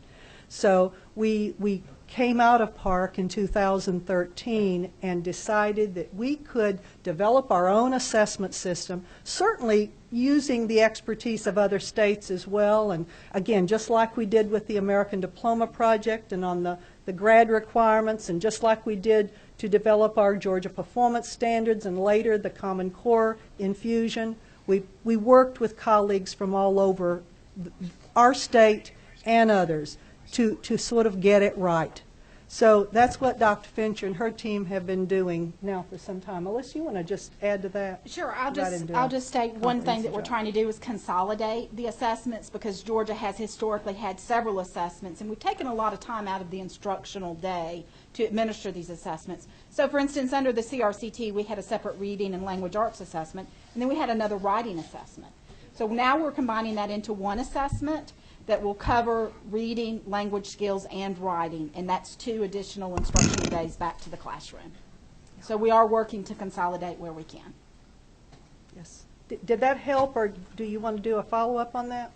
I guess my follow-up would be, because this new test, you know, in the past, all of their end-of-course tests or end-of CRCT, it's all been A, B, C, D. Mm-hmm. And with the constructed response and the essay type, that's going to take a substantially longer time to actually get evaluated and get the results back. Mm-hmm. And if it's spring and you've got graduating seniors who need that economics. So that's sort of what I wondered about as far as instructional days. Will we have to push testing windows back? No. We're working so that we don't have to do that. In fact, the state board has been very clear to charge us. They want us to move particularly the end of grade 3 through 8 more into May, so that students have additional opportunity to learn. But that's where we can now go to and leverage additional technologies where we can have multiple scoring sites. One of the things, if you think about online testing, the minute a student hits submit, it can be in front of a score in a matter of seconds, as opposed to an answer document in which it has to be returned to the central office, bundled, shipped, and then scanned, and then it gets in front of a score. So there are technologies available that will allow us to shorten that scoring window from what historically has been a very long window. Yeah. Okay. All right. Chairman Coleman, or do we have anything else? Yeah, on let's the take waiver? one more question. Then I want you to, and you sum it up, because we're going to take a break and come back and get Mr. Wilbanks and get the rest. Yeah. Mm-hmm. All right, let's take this question here. Dr. Fincher, related to the answer you just gave about the type of assessments and how they'll be scored, I'm assuming the technologies you're using, we're talking about the same things that you would see in professional certifications and those types of things where constructive responses have to be scored and immediate feedback is occurring. We're basically just taking that and adopting that within our own environment. Exactly, and there'll be all kinds of protocols in place to make sure. We're not reinventing the wheel, we're adopting something of best. Correct. Okay. Very good. Let me ask one, Mr. Chairman. Since you're in charge of assessments, let me ask you a question that we hear a lot as elected officials. Data mining. Tell me what data mining is and what information you get from a child dealing with further information other than the testing itself. Really, we do not get any additional information other than the student names and some demographic variables that we have to have for accountability, such as their subgroups, their race, their ethnicity, their gender, that type of thing. But we don't ask any personal questions. It's all academic. The questions are all academic. So nothing where they live or what they do? No. Or We know the system and school that they go to, and that's it. Okay, thank you. Where are you in your? Well, I'm just concluding, and Mr. Wilbanks. All right, if you conclude, then what we'll do, let's conclude. Then let's take I see it's about 10 after. Let's take about a 10-minute break, and then come back because we got a full day. So All right. finish up. Yes, finish up. Chairman Coleman, let me do this if I may. Just tell you that this is just a series of bullets to describe to you how that ESEA waiver came about. And I know you have a lot of interest in that, and as you look at individual bullets, you may or may not have questions about those. But there was a lot of decision-making, a lot of conversation over a period of years that readied us to make application for flexibility to No Child Left Behind.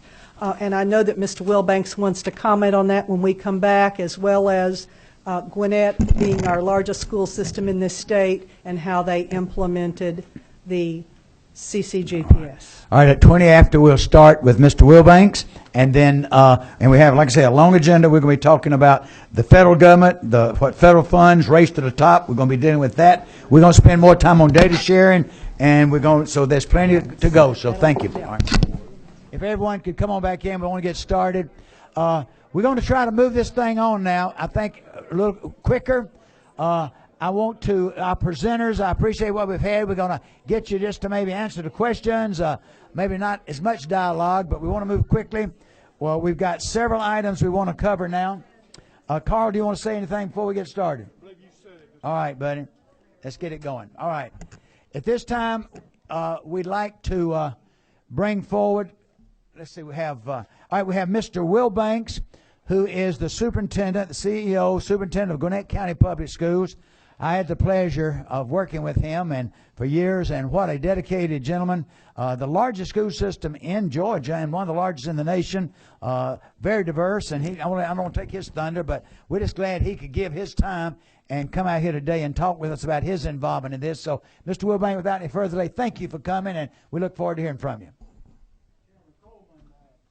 Chairman Hughes, thank you, and fellow committee members for giving us the opportunity today to come and hopefully shed some light on some of the real facts about Common Core. And I'll probably go back to that and sort of walk you through some of the things that would like for you to know. There are a lot of misinformation about what happened, what didn't happen, who did what, whatever. I'll see if I can streamline a little bit of that as I move through this. First of all, I think one of the things that probably has been missing in the debate and the discussion about Common Core is the fact that there wasn't enough of information about the difference between standards and curriculum. You all have got at least enough semester's credit here on that today, so hopefully that's a little bit clearer to you. In addition, the other thing that I think has not been fully discussed is that the Common Core standards were really a genesis out of the governor's conference. Each governor that's chairman of the governor's conference every year has a theme, what they work on. And quite frankly, the genesis of Common Core probably come out of a 2005 initiative on redesign high schools when Mark Warner, Virginia, was chair of the governor's conference. Because that's the first time that they really came together to really talk about the states working together on educational issues that would move all states forward. And they particularly chose redesign of high schools, and the big emphasis then was on graduation requirements. As you know, that was a hodgepodge. Move fast forward to 2009 when Common Core became the initiative of the National Governors Association, and particularly the Center for Best Practices. That's the sort of educational arm of the National Governors Conference. And the work that they did was intended to be voluntary by states, and you actually could adopt only 85% of the, quote, Common Core standards and still say that you're doing Common Core standards. You don't have to adopt all of them. And some of the discussion that Dr. Rycraft led you through in terms of comparing Georgia's performance standards with the Common Core standards. A lot of that work reached down to the classroom level. Teachers would obviously be given the opportunity to comment on that. I have documents with me today where we sent in, we being Gwinnett, and I'm sure I'm not going to stand here and speak for other systems, but they had the opportunity to do that, for teachers to weigh in on, tell us the difference between what you prefer from what the Common Core standard calls for versus what the Georgia Performance Standards call for. And as they talked about the Fordham study that was done, I actually think Georgia received a B+ rating in terms of how Georgia's standards compared to the Common Core standards.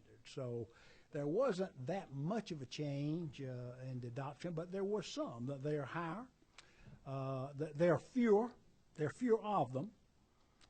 They're higher and more rigorous, and I think they really engage students in a greater depth of understanding, both conceptually as well as being able to apply that.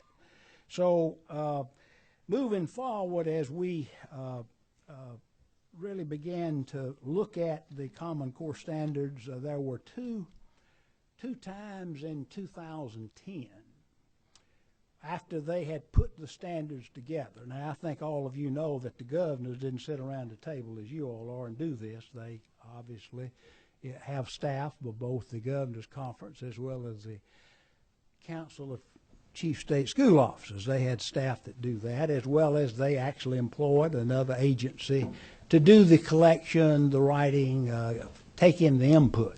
Now, that input actually started from the review of the 6 states that Dr. Rycraft mentioned to you, Georgia and Massachusetts being 2 of them, where they use language arts and mathematics standards. They actually used the standards that had been worked on by several associations, one of them being the National Council of Teachers of Mathematics, which had been working on increasing standards for a number of years. The National Council of Teachers of English. We call it language arts, but some of us were in school when it was called English, not language arts. But in any case, that along with the American Federation of Teachers, they work on standards. So the Council of Great City Schools, they worked on standards. So they used all of those standards that had been worked on by other agencies, and that was part of the consolidation in coming up with the Common Core standards. And I thought I would throw that out to add to your knowledge in that respect. In addition, as we move a little bit further on in 2010, there were 2 times that when they came out that there were 2 drafts of the Common Core standards that were written where they call for input. Now, that input was sent to the states through the State Department of Education, and I'm making the assumption that that went to every state, and the state then sent that out to the local school districts to get input. I know we participated in that and actually have copies of what we sent into the state, and that went down to the teacher level. I never were asked, never participated in any of those specific reviews. That was done by our teachers. That would then be collected by our curriculum department, be sent back to the State Department, and that was sent back to the committee doing the writing. So there were at least 2 opportunities where a broad range of people had the opportunity to provide input to the final version of the development of Common Core standards. In May of 2010, they completed that, and they rolled out the official edition of the Common Core standards in June. As a matter of fact, there were two events in the nation that they chose to do that with, and one of them, Governor Perdue and Governor Markell were the 2 governors working with this. Governor Perdue's office called us to see if we would host that rollout here in Georgia, one of them in the nation. We did. We did it on June the 2nd, 2010 at Peachtree Ridge High School. It was in the auditorium. It was full. There were people there from all over the country. It consisted of a variety of people. But here's a point that would like for you to understand. There was no one, not a single individual from the U.S. Department of Education there. I saw the invitation list, and to my knowledge, there were none invited. I put that out to say this is not something that was pushed down by the U.S. Department of Education. Okay, this was an initiative of the governors, the chief state school officers, to really provide standards that would be across states where when students moved, but more than just that, it was to really raise not just the rigor, but raise the engagement of students in really having a true understanding of mathematics and language arts. And I think our teachers here would agree with the fact that we talk about a lot of gateways, but there are actually two gateways for students. One of them is language arts, being able to read. If a student can't read, they're going to have difficulty throughout their school experience. And then the mathematics, if they can't do mathematical computation, don't understand mathematical concepts, they're going to have a tough time with the sciences and the other areas. So those are the two important areas, and obviously the areas that they thought would be the least offensive to anybody in the nation. How can you make math political? Well, there are a few ways, evidently. But in any case, what they were trying to do again is to have a set of standard common across states. And I don't want to repeat a lot of the information that's been given. They did a great job, but I think, Martha, it was you that said, how can algebra be different in Georgia or California or Washington or Maine? Algebra is algebra. But in any case, the Common Core Standards was a real push by the nation's governors, the chief state school officers, to have that commonality across states. Now, moving on then to some of the other information about Common Core, and I will not go over what I know has been talked about, but there were a lot of committees that were involved with the final draft, the final writings before they were approved. I think at one time they being the committee that was putting together the final standards, said they had over 10,000 comments about the final version of them. That didn't include the comments that they had gotten from the others. But in any case, those standards were approved. The states began to approve those, and I think Georgia did it in July of 2010. And there was already a lot of efforts already ongoing for professional development for teachers. Anytime you change a standard, anytime you change an assessment, anytime you change a curriculum, as a matter of fact, I think our teachers would agree, anytime you change resources, it probably does need some professional development. So a lot of districts had begun doing that even back early on. I know we had started even in 2006, 2007 with the Georgia performance standards, and then when the Common Core came in, 2009, we just ratcheted that up to deal with the Common Core standards. Now, bear in mind that while the Common Core standards were higher, there was a lot of similarities with a lot of Georgia's performance standards because they had been worked on, they had been made more rigorous, they had been revised with an attempt to make them more engaging for students, and that's one of the keys to education. It's great to have a great curriculum, it's great to have good instructions, but if the students aren't engaged in the work, not a lot of learning goes on. So the engagement piece was very important. Common Core Standards is really focused on engaging students, and I think properly done in a classroom, we see where it does do that.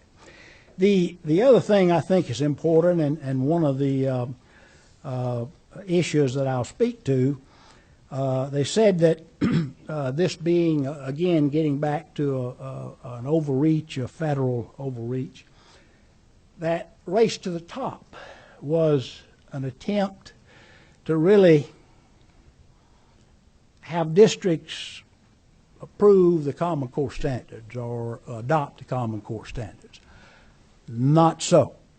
Nowhere in the Race to the Top application, nowhere did it require a state or district to adopt Common Core Standards.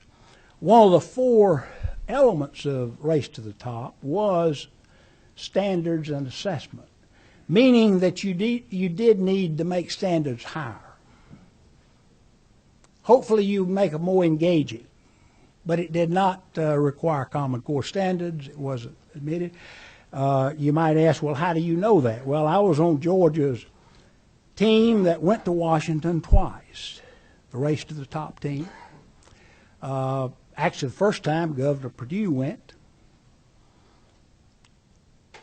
Second time I went, Wanda Bars, who was had Ms. Rice's position at the time as a state board chair.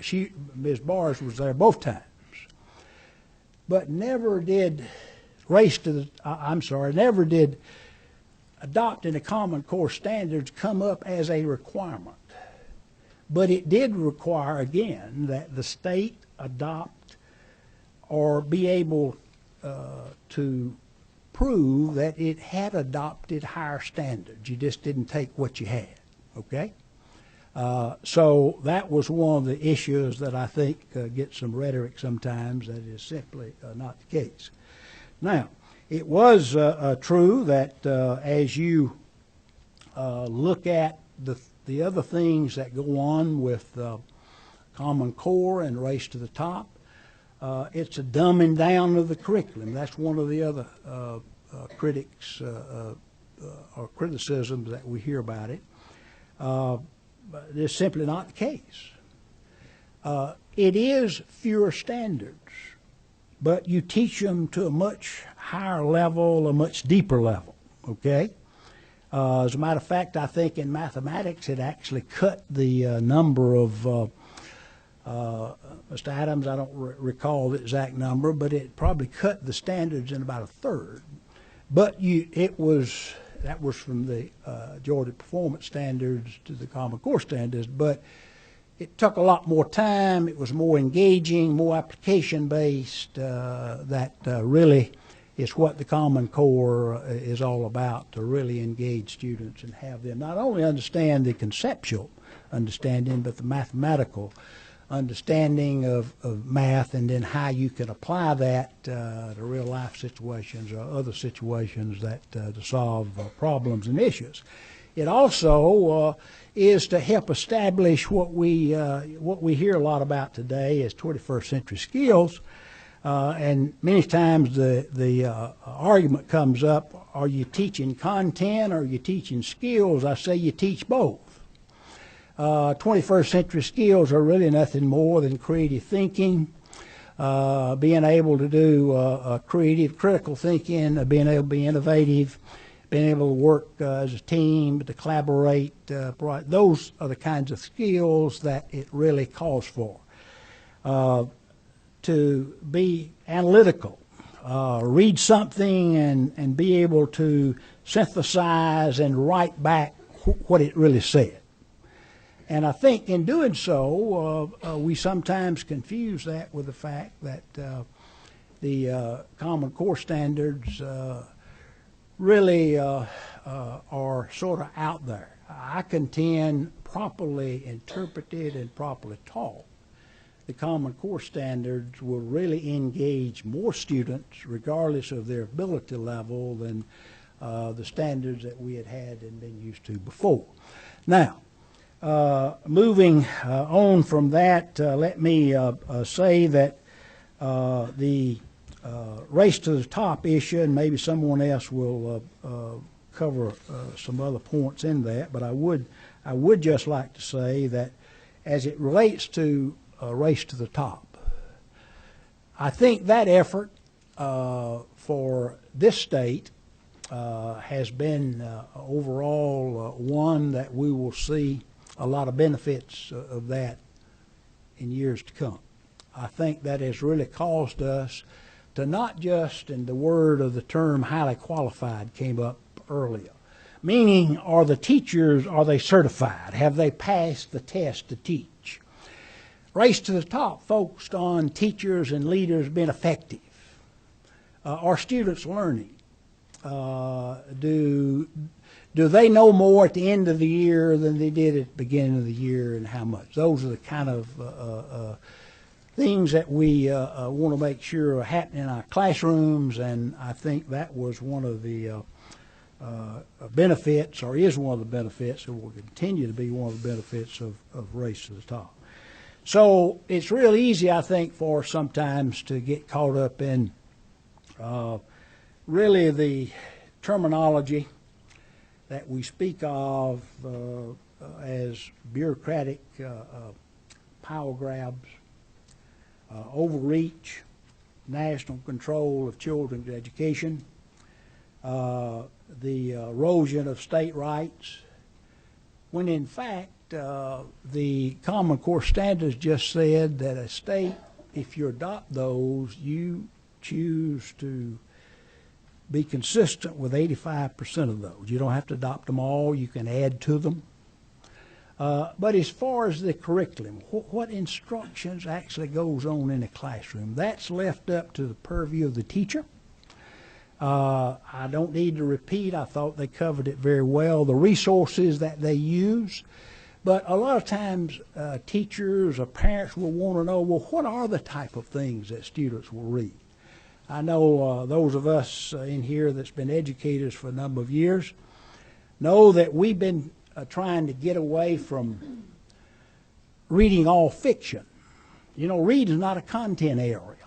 You have to read content. We've said for years we ought to include more nonfiction reading. So Common Core, the standard requires that you read or you include other things other than just fiction.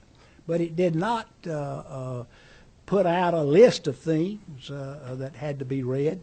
But it did say here is a suggested list of things that will get at what the standard calls that students should achieve, or should know and be able to do at the end. So that, ladies and gentlemen, is sort of my view of how the Common Core came into being, how Race to the Top has come along about that time. Y'all remember in 2009 when that came about through ARA, through the during the recession, and that there was money put into really a change in the formula, how money goes to states. Generally speaking, any money dedicated to education, any money that's appropriate for education, is driven to the states by formula. Now that formula could be numbers of students, it could be the type of students, such as with Title I. It could be the condition or the environment of students, such as socioeconomics. But the Race to the Top did put it on a grant basis. In other words, you have to apply for it, and in applying for it, you have to indicate what is it that you're going to do to, again, raise the standards, improve the effectiveness of teachers and leaders. What are you going to do to turn around low-performing schools? What are you going to do to make better use of collecting and using data to improve instruction? Those were the four areas that it was built around. So with that, let me say that I really hope at some point in time we can get through the rhetoric about what it is you either like or you don't like Common Core. If you think there is too much of a federal overreach, then you're probably not going, if you think Common Core is mandated in the federal government, you're probably not going to like Common Core. But let's make the argument on what's the value of it and what it really does rather than what we think or what someone says it does in a political sense. This needs to be evaluated, but what is the educational value? What will this do for students rather than political ideologies or ideologies that certain groups may have? And that's my plea to you, and hopefully you're able to ferret that out as you move forward with your study. Mr. Wilbanks, just a couple of questions. I have first one is Representative Glanton. Thank you, Mr. Chairman, and thank you, Superintendent. I have actually a twofold question.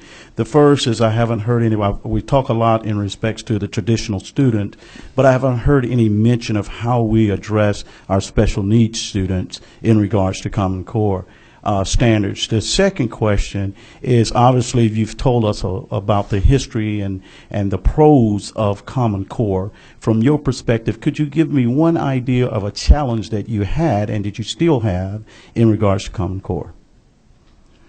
Very good question, and I think it's a challenge that you have anytime you change standards or you change assessments or you change curriculum. You have to make sure that the place where schools conduct their mission in the classroom, you have to make sure that the teachers in the classroom are able to deliver that in the manner that it needs to be delivered. All the teachers I know want to be successful. They want the curriculum, the standards to be such that it addresses what they believe students need to know.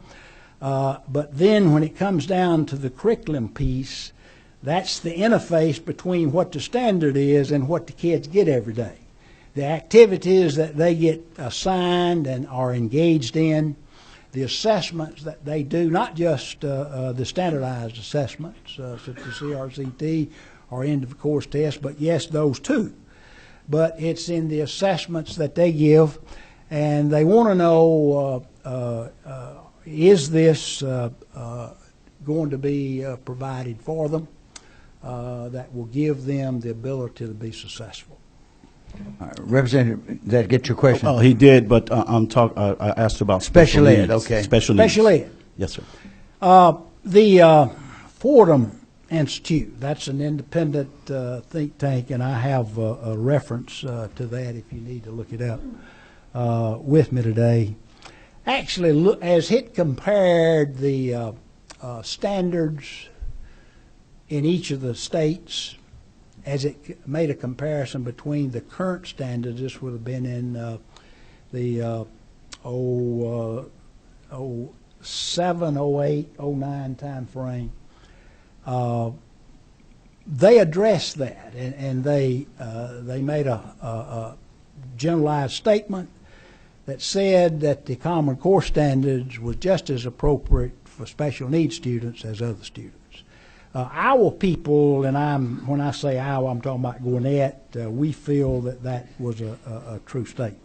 I think if you get that document and see it, you certainly can pull it up. I'll be glad to give you the address of that.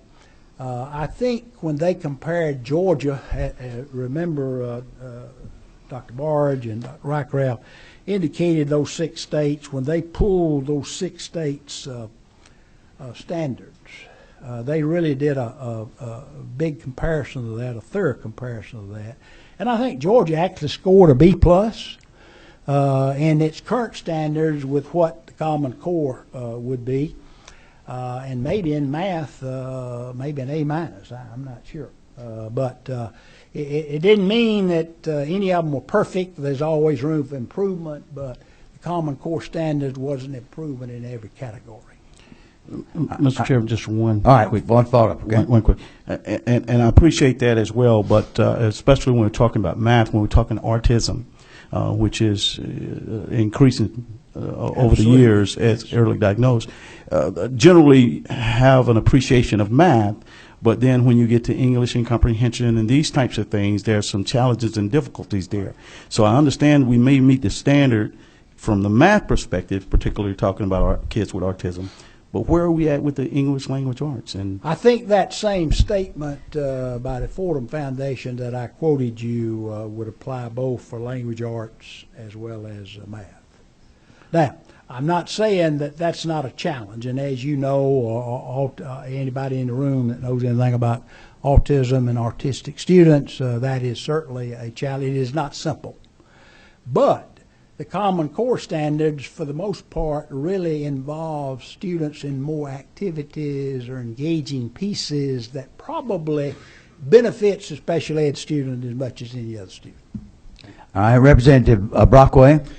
Thank you, Mr. Chairman. Mr. Wilbanks, thank you for coming today. Wanted to go back to something I asked earlier of Mr. Barge, and that is, when it gets to time to select curriculum, do you feel like that, maybe you could describe a little bit of that process on how you go about, how your system will go about selecting curriculum and selecting the resource materials that the teacher would use.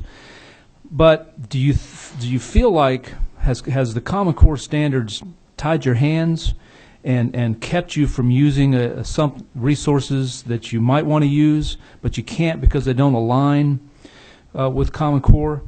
And then, also, if you describe briefly how you go about picking these things, and how much freedom does a teacher have in the classroom to use this or that material that might not necessarily be on a recommended list? Good question. First of all, you asked me how we did it, and I'll be Gwinnett specific in that respect, okay? Anytime we're going to either change the curriculum or align the curriculum with standards, such as when we went from QCC, the Quality Core curriculum at the state level, we had to align our AKS curriculum, our Academic Knowledge and Skills curriculum, which is the essential curriculum for Gwinnett schools. We had to align that with the state standards. Common Core, Georgia Performance Standards, the same way. So with the adoption of the Common Core standards, we had to do another realignment. Now, we also do that with assessments, like we align it with ITBS, we align the curriculum with SAT, ACT, other standardized tests. But how we go about doing that in terms of the curriculum changes or development, we have a committee of teachers. We normally select a teacher from every school. Sometimes it's just elementary, so you would only do a K-5, you would only do the elementary teachers. You would have your curriculum people involved with that as well. And that committee becomes a committee that looks at the content. Is it age appropriate? If it's an assessment, is this item, is this test item appropriate for the content, for the grade level? And those teachers are supposed to go back to their schools and involve their people with that. If it's math, they would make sure that every math person gets involved. All that comes together to whatever changes that needs to be made. We yearly have what we call a GEMS Oversight Committee. That's a committee of 100 people, 100 plus. We just did that this past February. Half of those 100 people are outside of the school. They're parents or business people, but primarily most would be parents, okay? And that is reviewed with them. Here's the changes, here's our current curriculum, here are the changes, the additions or deletions or modifications that we intend to make. They spend, sometimes it's a day, depending on how many, sometimes a day and a half, doing that. And then that comes back, those recommendations come back, and then the curriculum people put that together, and then that's brought to me, and then we bring that to the board to approve that. terms of the instructional resources that go, the textbooks or the digital content that goes with that, we would, and I think somebody here mentioned earlier, you invite vendors to give you what their products are. They bring them in, and the committees look at them. They select it down to what they're recommending. Sometimes they do the top 2 or 3 and then bring a smaller group of teachers in to get it down to 1. And then that's put on display. Somebody mentioned that they'd done that before. Not many people show up. We actually do have some people that come, not a lot. The room doesn't get crowded. But what we tried to do lately is we try to put it in a place where people are attracted to come. For example, our art displays. We display that, so you have to walk through where the instructional materials are to get to the art exhibit, so a lot of people see it that way.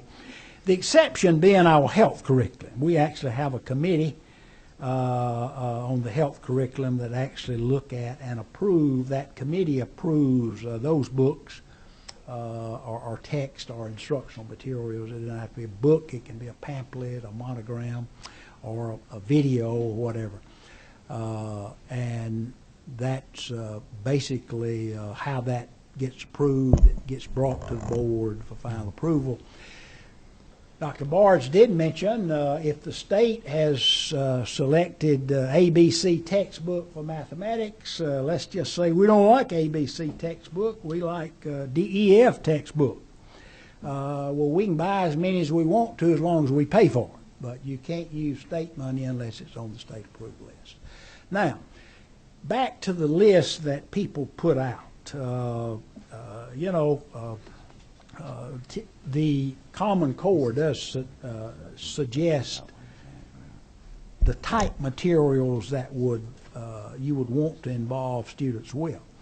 The state involves, I think Dr. Rycraft showed a slide where it said, for this subject area, here's some things we would suggest you use, or for meeting this standard, here's some instructional materials that you would use. We certainly do that, and one of the things that we found, and I certainly agree with this, the right to select what strategy or what activity you choose in the classroom should be left up to the classroom teacher. And sometimes occasionally you'll get a teacher that makes a bad choice on one of those. But I've found 99.9% of the time they make as good a choices or better than those who put those lists together. So we do say that it's good to have a list to choose from because actually, particularly for new teachers, veteran teachers need a list. Veteran teachers come up with their own list. They really care less about who's got a list. They sort of know how to come up with their list. New teachers probably appreciate having a list. And particularly if it's a new curriculum, new instructional materials, it probably channels people to be more focused on really the movement of the goal you're looking toward. Let me call on Chairman Rogers. Mr. Wilbanks, thank you for being here. I've heard a lot about you, but I've never seen you other than in the newspaper, so appreciate your words. As long as you don't find me in an obituary column, I'm okay. I do read those religiously, too.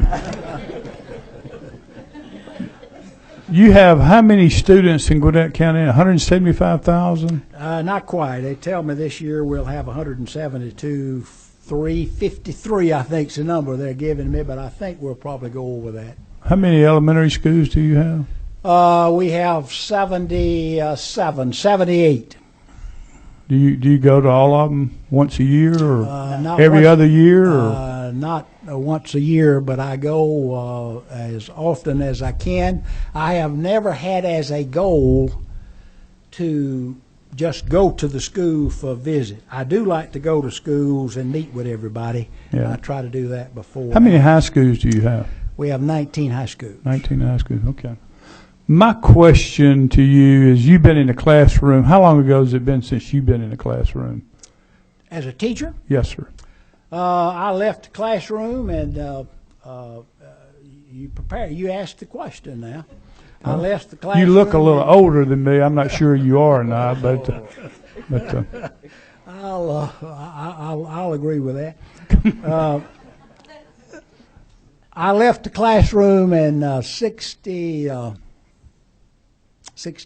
good gracious, okay. Long time. So you've been in administration ever since? Yes, sir. Okay. How many deputy superintendents do you have? None. You're the only one? No. I don't have any deputy superintendents. You got any I assistants? have some associate superintendents. Okay, associate, excuse me. I have 3 associate superintendents. Okay. And then I have division heads that head up the operating division, like facilities and operations, Gotcha. business and finance, facility, technology, and information management technology. Okay. Demographics have changed a lot, I'm sure, in Gwinnett County. And When I became superintendent in 1996, our free and reduced lunch rate was 14%. I think it's right now probably, well, I'd have to give you last year's. I don't know what this year's will be. I can pretty well guarantee you won't be any less. It was like 57%. yeah.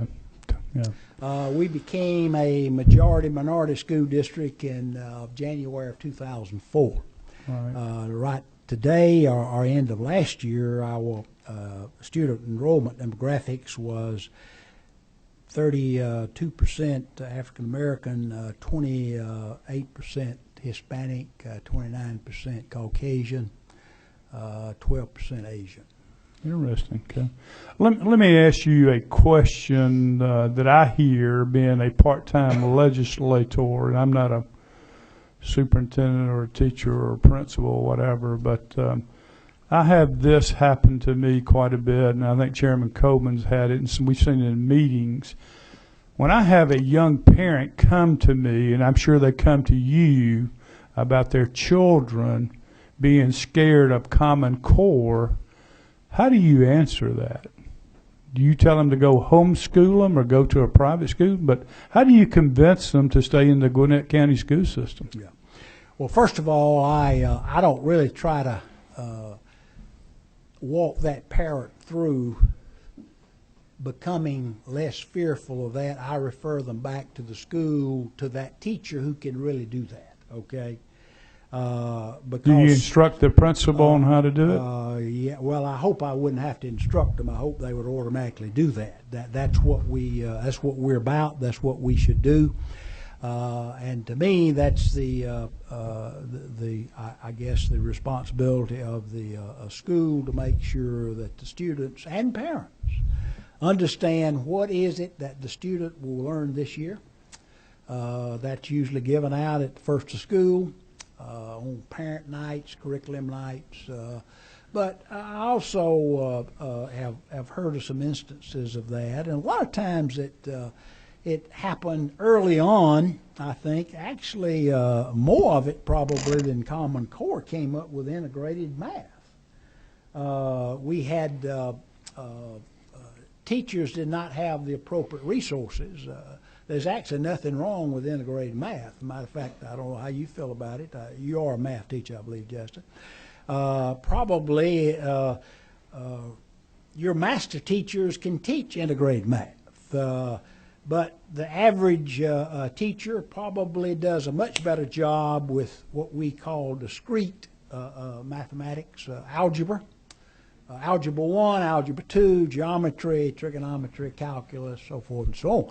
And probably would rather teach that than integrated, but we probably had more of that type of thing on the integrated than we have on the Common Core, but it's getting used to teaching that in a way that's different. There is a transformation that's going on in the classroom.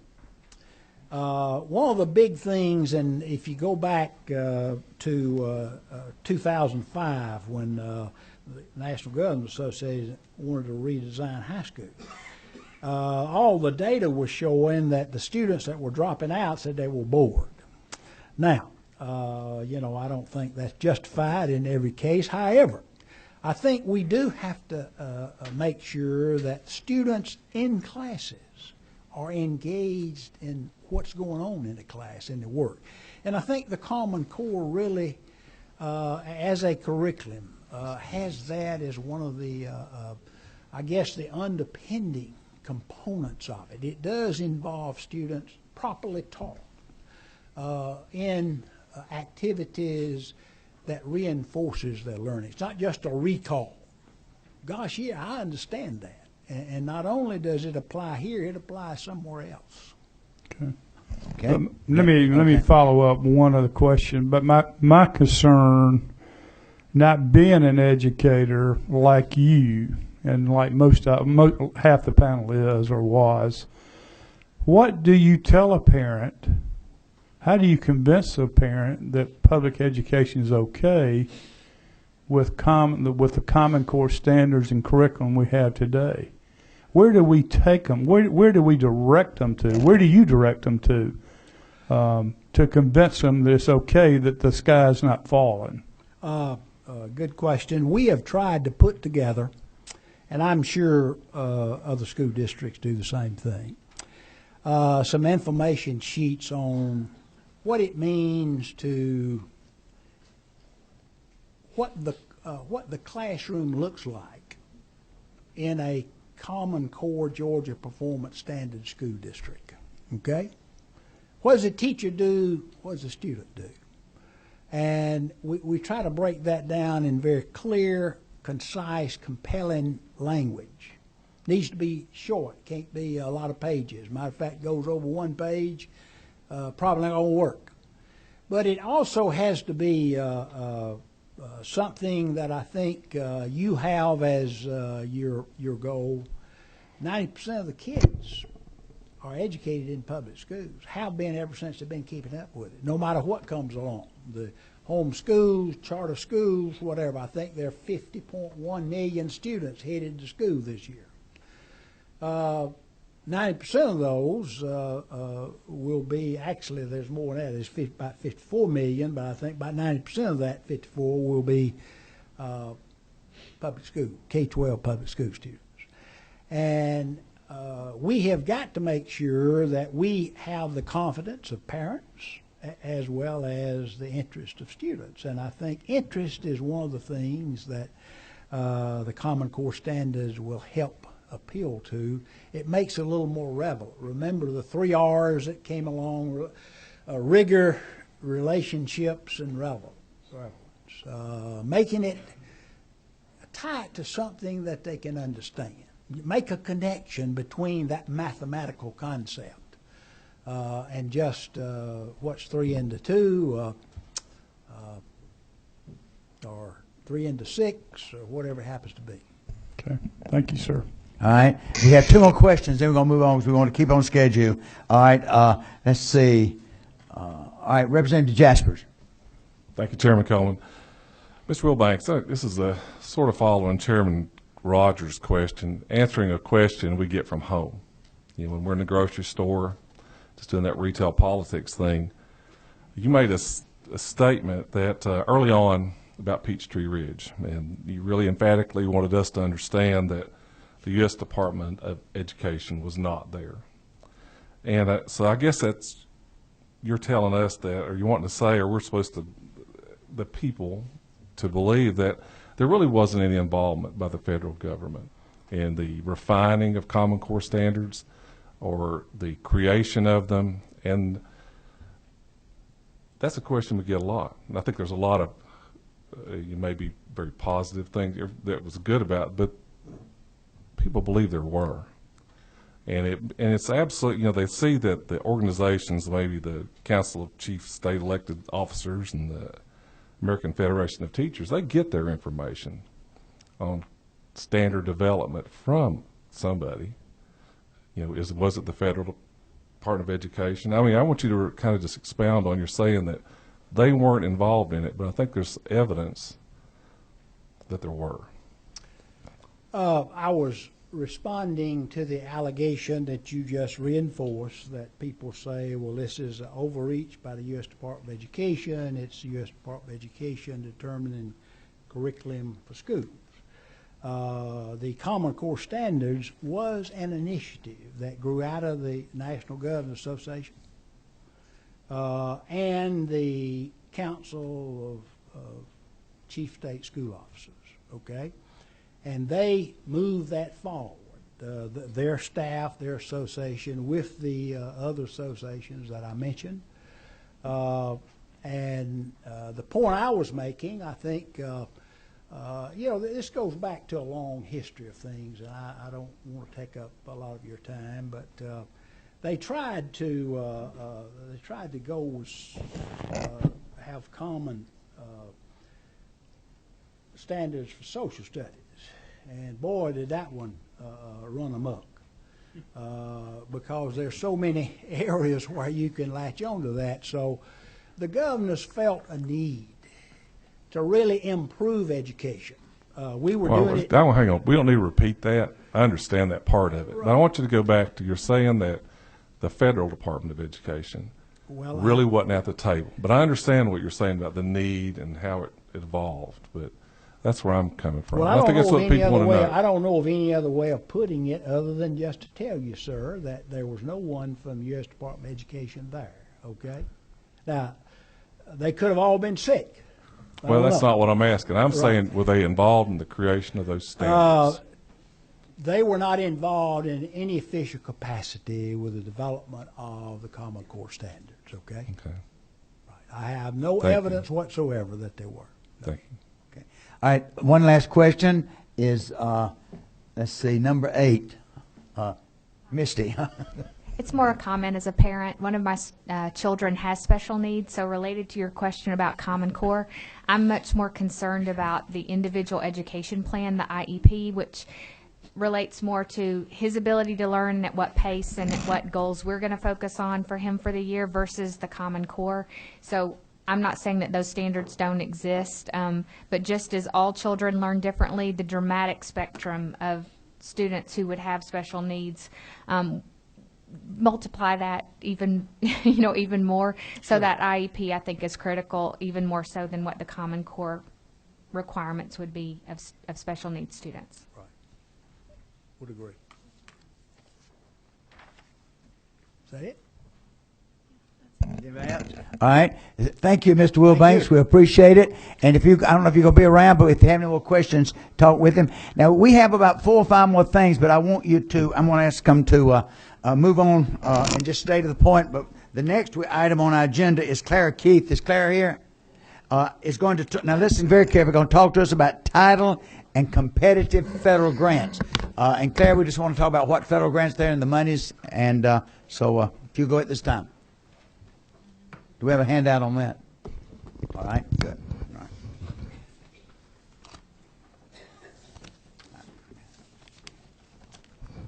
right. Chairman Coleman, Chairman Rogers, committee members, I have been asked to provide this committee with a high-level overview of the federal grants we receive at the Department of Education that may particularly impact standards and, in some instances, the flexibility waiver that we have from No Child Left Behind. I think it's important for you to know that the federal government generally provides grants to states in one of 2 ways. One is by formula, and the other is states must compete for funds through an application process. As I go through this presentation, I think you will see why that is important. First, I want to talk to you about formula grants. Formula grants use formulas that are generally determined by Congress and are calculated by the U.S. Department of Education. The formula is generally based on a state's per capita income and or the percent of children in poverty and or the number or the percent of children in the target population. For example, the number of special education students or the number of children in poverty. The grants are typically sent to the state on behalf of local school districts, and then the state allocates those funds to the local school district. The state is then required to notify the local school district about the allocation, or budget, if you will, how the funds are to be used, and how the state will actually monitor those grants.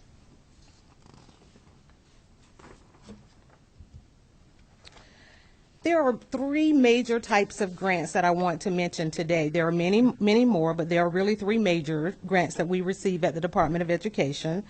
They are the grants under the Elementary and Secondary Education Act. You may hear this as No Child Left Behind. You may hear this as Title I. Title IIA came up a few minutes ago. You may hear it as programs for poverty children.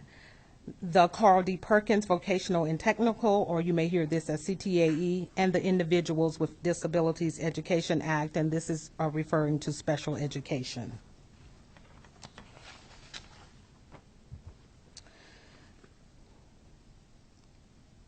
Dr. Reichrath talked a little bit about the waiver. I want you to know that states are still bound by the legislation in the Elementary and Secondary Education Act or by the waiver. Georgia's waiver, or our flexibility waiver, is about the accountability requirements in No Child Left Behind. So Georgia submitted an application, or a state plan, and actually a state plan on how our funds would be used to support the goals of the Act. I think it is very important for me to share with you exactly the language around the development of the plan. So if you will, the language comes right out of the legislation. Any state desiring to receive a grant under this part has to submit a plan to the Secretary, and that is the Secretary of Education at the U.S. Department of Education. The plan has to be developed in consultation with local school districts, teachers, principals, pupil services personnel, administrators, including administrators of programs that are described in other pieces of this legislation, and also in consultation with IDEA, which is the Individuals with Disabilities Act, Carl D. Perkins, and Head Start, and the Adult Education and Family Literacy Act. The legislation also required all states to develop challenging academic standards. We get asked quite often about this requirement. What is the federal government doing in our business about standards? Why will we not be able to change our standards? How do we protect our classrooms? How can we make sure that we teach exactly what we want to teach? I think it's important for me to also read you language around the development of the standards. Each state plan shall demonstrate that the state has adopted challenging academic content standards and challenging student academic standards. And this part is really important, except that a state shall not be required to submit such standards to the Secretary. I also think it's important for you to know that the law says nothing in this part shall prohibit a state from revising any standard adopted under this law or after the date of the enactment of No Child Left Behind of 2001. And my last point here on this slide is that these funds, mostly for the No Child Left Behind Act, are for children in high poverty schools and for those students that are at risk of not graduating. I wanted to also share with you the fiscal impact on local school districts. And I'm talking now particularly about Title I Part A alone, and this is the major act in No Child Left Behind. In FY14, we received at the Department of Education on behalf of local school districts about $460 million. In FY15, we received about $481 million. If you actually consider all the funds that we get from the Elementary and Secondary Education Act, or you may know it as No Child Left Behind or Title Programs, the IDEA Act and Perkins, it would be just over $1 billion per year. These are supplemental funds, and I think that's important as well. It means that local school districts can hire additional staff at their high poverty schools. They can get tutoring for at-risk students. They can purchase additional aids for students and for their teachers. They can hire staff to actually work with parents to make sure that they are more engaged with their students' education. The other part that I have to make sure that I mention is that these funds are supplemental to what the state and the local school district would already provide to the schools. These funds are in addition to the financial commitment that is made at the state and at the school level. This requirement helps to make sure that these funds are used for our most needy children. Now I want to move to competitive grants. Competitive grants have very specific criteria, and they normally follow the reform agenda of the U.S. Department of Education. The U.S. Department of Education provides states with the opportunity to compete for additional funds based on specific criteria. Competitive grants reflect the education reform, as I mentioned, of the U.S. Department of Education. The amount of the funds may vary, and they are actually determined by the application criteria. The application includes all of the requirements for submitting or applying for the grant funds. One important thing to remember, though, is that the criteria must align with the federal law. Two very familiar competitive grants that you may be familiar with are Striving Readers and the Race to the Top grant. Submitting an application for a competitive grant is voluntary. A state will make a determination if it believes that the additional funds that they can apply for voluntarily meets its own educational reform agenda. In addition, the state has an opportunity to actually review the application before the application becomes available to the public. That is done through the Federal Register. So a state has an opportunity to determine if a competitive grant can, or actually if the state is willing to accept the assurances around the federal grant. Dr. Susan Andrews will be discussing Georgia's Race to the Top grant, and I think her comments will provide you with an excellent example of how this comes into play through by the Race to the Top application. And so those are my comments. I had many other comments that I could make about federal programs. Let me ask you something. You've hit on these grants. I think you've left out a grant, a federal involvement that's tremendous, lunch services. Yes, absolutely. I mean, that's huge. Are you going to touch that? Are you going to talk on that one? I had not planned to talk about that, but we do also get a lot of money from the Department of Agriculture for free and for lunches that are provided and supplemented. That's more than Title I, wouldn't you think? That is more than Title I. I am not the expert on the food services part, but I know that there is a staff person at the Department of Education. And is it also not true that special ed included in this is not either, is it? I know the Title I is, but there's other special ed money too. There, I remember I mentioned in my presentation that the three that I talked about was the No Child Left Behind and IDEA that gets its own separate allocation. But that is a formula. It's based on the number of special education students that we may have. Could you say what percentage of federal money comes to the state, would you say? That's not my area of expertise. Does anyone that there would be can a answer Scott that? Austinson.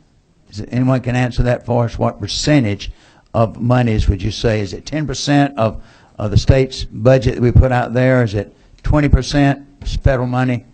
John, Dr. Barnes? If you consider that our annual budget is approximately $8 billion a year, $1 billion of that is federal dollars. Okay. And that includes food service and all the other. Anyone else have any questions? Dr. Boson? Well, I just want to provide some local context for you since you asked the question about food I nutrition. appreciate that. We were talking about that at lunch today. So that's good. So in Fulton County, for example, our general operating budget is about $815 million, and we receive $71.5 million in USDA funding, which is considered food and nutrition. I'd like to add that to a topic that we discuss at some point. I know Common Core has been a topic of discussion, but for us in Fulton County, with a fast-growing free and reduced lunch population, a lot of the stringent policies that have been put in place at the federal government are causing local issues where kids are not eating the food that we're providing.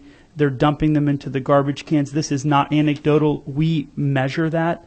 and we've seen an increased number of that. We also have the opposite effect, which is we've limited the amount of caloric intake, and so some of your larger high school athletes, football players, etc., are saying they're not getting enough food because the number of calories that we provide for them are too low. So it's a big challenge, and I think it's one worth discussing. It's also become part of a national movement through the AASA, which is an association for school leaders and superintendents. We've got a real issue with that, and it might be worth discussing here. That's something that's, Courtney, if you could, just put that down, could you? Yeah. Anything else that you'd like to?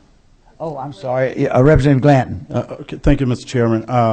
Part of the charge for this committee is to determine the long-term commitments that the state has as a result of implementing federal programs. I use, for example, the nutrition program that the chairman talked about. With that comes federal compliance standards and how and what our children eat and when they eat it. In regards to these grants, understanding that we don't have to pay them back, what is the long-term obligation of any particular grant you can think of from the federal government that is here for us for the X amount of money or X amount of years, and then the state now has an obligation for receiving that money to continue that process at the expense of the state? Yes, okay, that is an excellent question. And so that's why I started my presentation with there are two types of grants. We have the formula grants and we have the competitive grants. Right. If it's a competitive grant, that's where you have most of the conversation around sustainability, and then the state therefore must decide what amount of that work or those funds that it would like to continue. There are some grants that have matching requirements as well. So if you get the federal money, then you have to have a matching requirement. But for the Elementary and Secondary Education Act, it has been around since 1965. It is most likely not going to go away. The funds are appropriated by Congress, and they are sent to the states by formula. They are actually called entitlement funds, which means you are going to get those funds. If the state makes a decision that it does not want those funds to flow through the state, then they will flow directly to the local school district, but the state will be responsible for monitoring and making sure that the funds are spent in the manner in which they were intended. Does that answer your question? That's good, yeah. Any other questions? That's good. All right. Yes, sir. Superintendent Wilson, yes, sir. As a follow-up to that, it really, my practical experience on that has been that the ramifications, and I think this is where it sort of comes down to compliance, and we start getting into the weeds on some of the things I think Dr. Ravos was saying. The money's allocated to the state, but at the system level, the practical aspect is it's getting more and more complicated. And I think this is just, call it bureaucracy or whatever it is. The practical application of being able to be flexible and agile as we want our students to be able to do, we want our teachers to be able to do, but when you get to that lowest common denominator of the system not being able to be agile in relation to the use of those funds for strategic value in relation to the unique needs of that culture and that community, that's where the long-term effect becomes, ultimately you guys are forced to say, sorry, you're not complying, therefore you don't get the money. Now, you take away 12% of our funding, which is what we use for strategic human capital development and those kind of things. The long-term effect is an immediate incapacitation is what it is. So it's a huge issue, and that's not an accusation or blame toward anyone. Yes. It's a critical point in terms of the ability to maneuver in terms of the strategic purpose of what we're trying to do with public education. I think it has a huge role in this discussion, in my opinion. So, as Representative Glanton said, and you just said, I think that's exactly what we said earlier. This is the government knows that we need to, that's why I wanted to spend some time on it. We need to look at all of these things and what implication it does have. That's right. Thank you. So I would like to respond just to make sure that we are Yes. all on the same page. Yes, ma'am. So I understand clearly what you're saying. Basically, the entitlement money, I'm not talking about Right. the competitive money Right. that we would apply, but for Title I, which is the money that we give or get for students that are in poverty, or Title IIA that we get to make sure every teacher now is a highly effective teacher. They come with requirements, and those requirements are actually written into the legislation. Right. So it's around every grant that you get. But there is another part, and I think that's what he was mentioning. The other part is the compliance piece. And there are two compliance agencies that we have to think about whenever you have federal money. One is the U.S. Department of Education, because they monitor the state and they ask, did you spend this money in the way that you were supposed to, or did you ensure the district spent the money in the manner in which they were supposed to, or in accordance with what's in the law.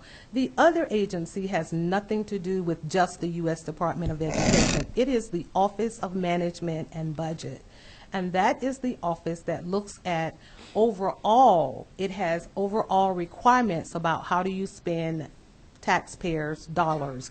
And so what happens is a state agency has to figure out what does it look like to provide tutoring to students. And so they create a set of what you may call rules or regulations around what that might look like.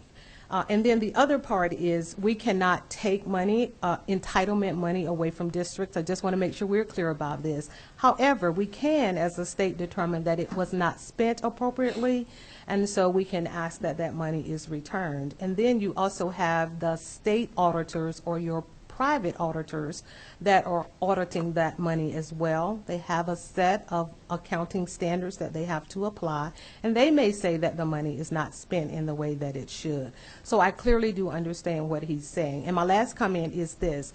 I want you to know that that's how we ended up with the flexibility waiver. As a state, one of the roles that we play is to advocate on behalf of our local school districts for the flexibility that they are requesting. So we hear what your concerns are.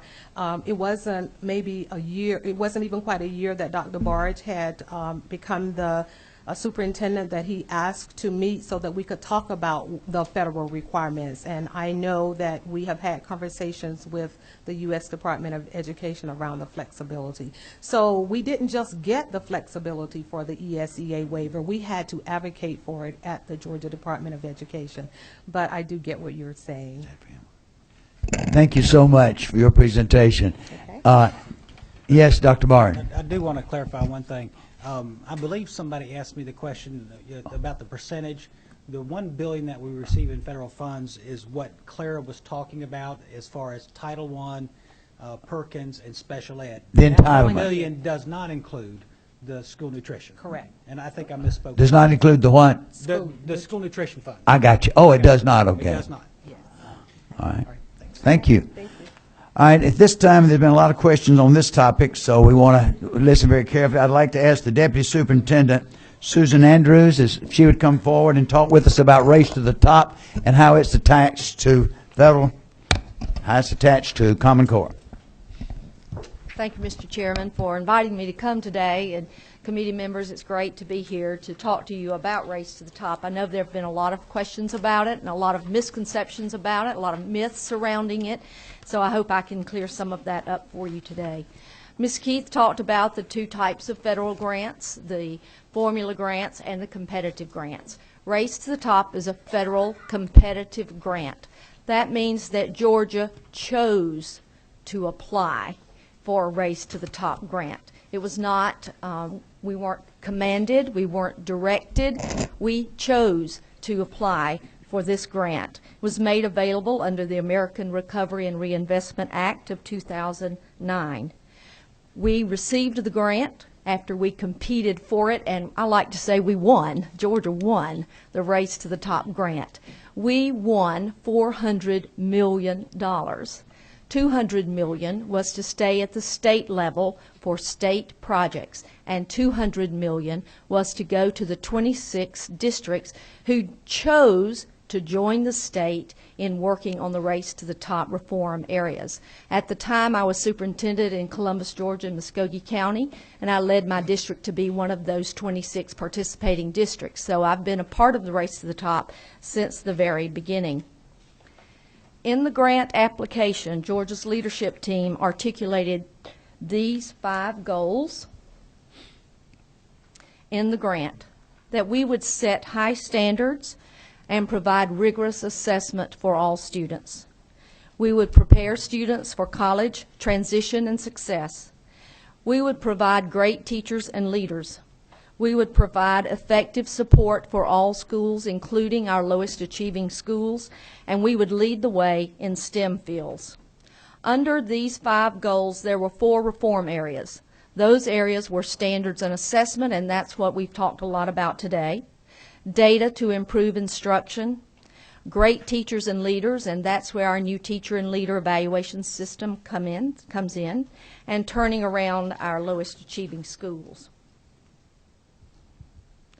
Under the standards and assessment reform area, states had to demonstrate a commitment to work with other states to adopt a common set of high-quality standards, and had to describe how the grant funding would assist those states in transitioning to those enhanced standards.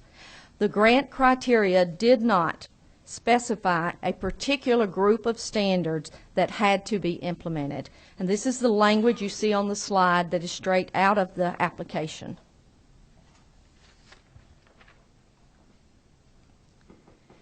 We agreed in the Race to the Top application to complete 5 projects in the area of standards and assessment. Those projects included developing resources for Georgia's teachers. And we have developed and identified over 15,000 digital resources. We have provided unit plans, as Dr. Rycraft showed you, pacing charts, and other supports for teachers to use in the implementation of the standards. We agreed to provide professional learning opportunities for teachers.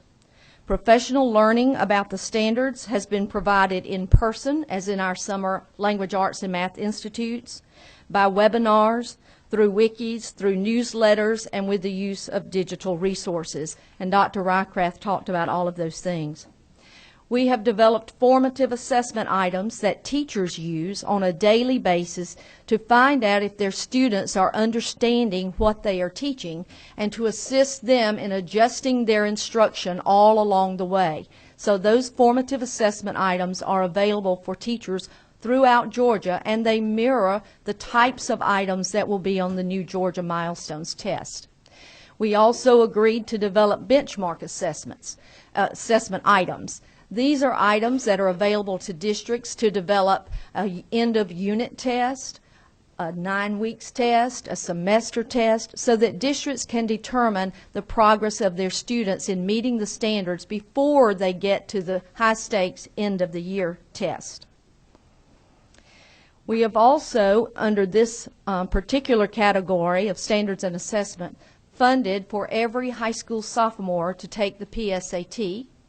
We have also developed 10 STEM classes with the assistance of Seismic at Georgia Tech, and we have paid for an additional 1,000 students to access Georgia virtual school courses. In the Race to the Top grant, we budgeted approximately $30 million for these 5 projects to be spent over the 4-year period of the grant. And as of May 31st of this year, we have spent approximately $27 million on these 5 projects. The original Race to the Top grant period ends September 23rd, 2014. That's about 2 months from now. By that date, we will have completed all of the projects and all of the activities for this portion of Race to the Top grant. There are some projects in the Race to the Top grant that have been approved for a no-cost extension. That means that we can have an additional year to work on those projects. We will not receive additional money, but we will have more time. Those are the projects that are dependent on the statewide implementation of the Teacher and Leader Keys effectiveness measures. And the standards and assessment projects, however, will be completed by September 23rd, 2014.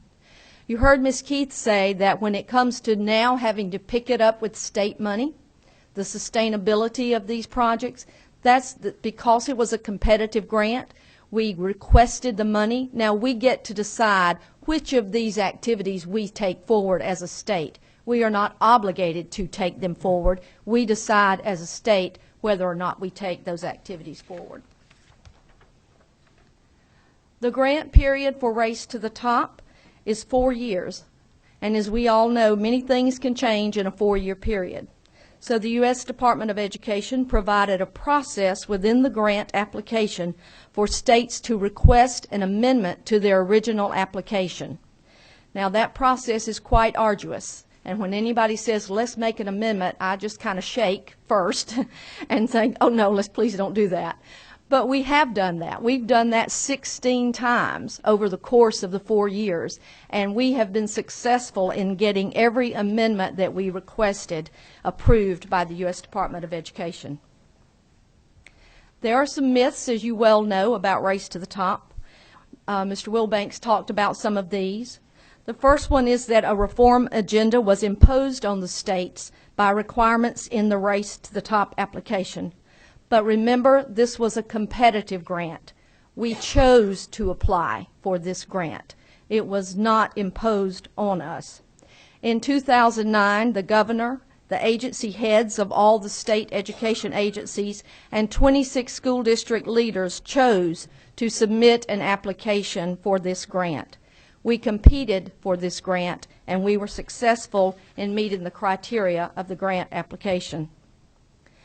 Another myth is that Georgia had to agree to implement Common Core state standards in order to receive the grant. Since 2002, as Dr. Rycraft and Mr. Wilbanks talked about, Georgia had moved away from weak standards surrounding the Quality Core curriculum and moved to the front of the national standards movement with the development and implementation of the K-12 Georgia Performance Standards, one of the top rated in the nation by the Fordham Foundation. Georgia, as you've heard, was one of the 6 states invited to provide feedback on the development of the Common Core standards.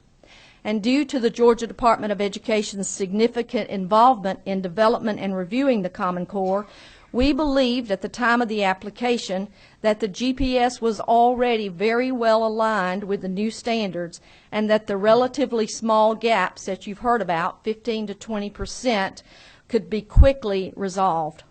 It is for that reason that we agreed to align the English language arts and math with Common Core.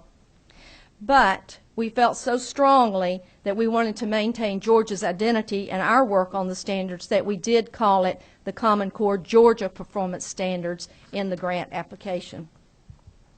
You heard Dr. Rycraft talk about the Elementary and Secondary Education Act waiver that we requested to remove Georgia from some of the burdensome requirements of No Child Left Behind.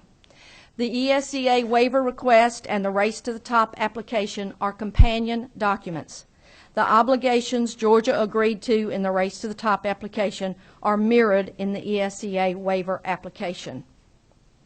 The obligations for both documents are compatible. And I appreciate the opportunity to talk to you about Race to the Top, and I'll be glad to answer any questions. Are there any questions? Any? I see none. Okay, all your questions are answered. Okay, let's move on to data sharing. Thank you so much. All right, Jennifer. Mr. Chairman, Chairman Rogers, members of the committee, my name is Jennifer Hackemeyer. I'm the General Counsel at the Georgia Department of Education, and I've been asked to talk to you briefly about data sharing.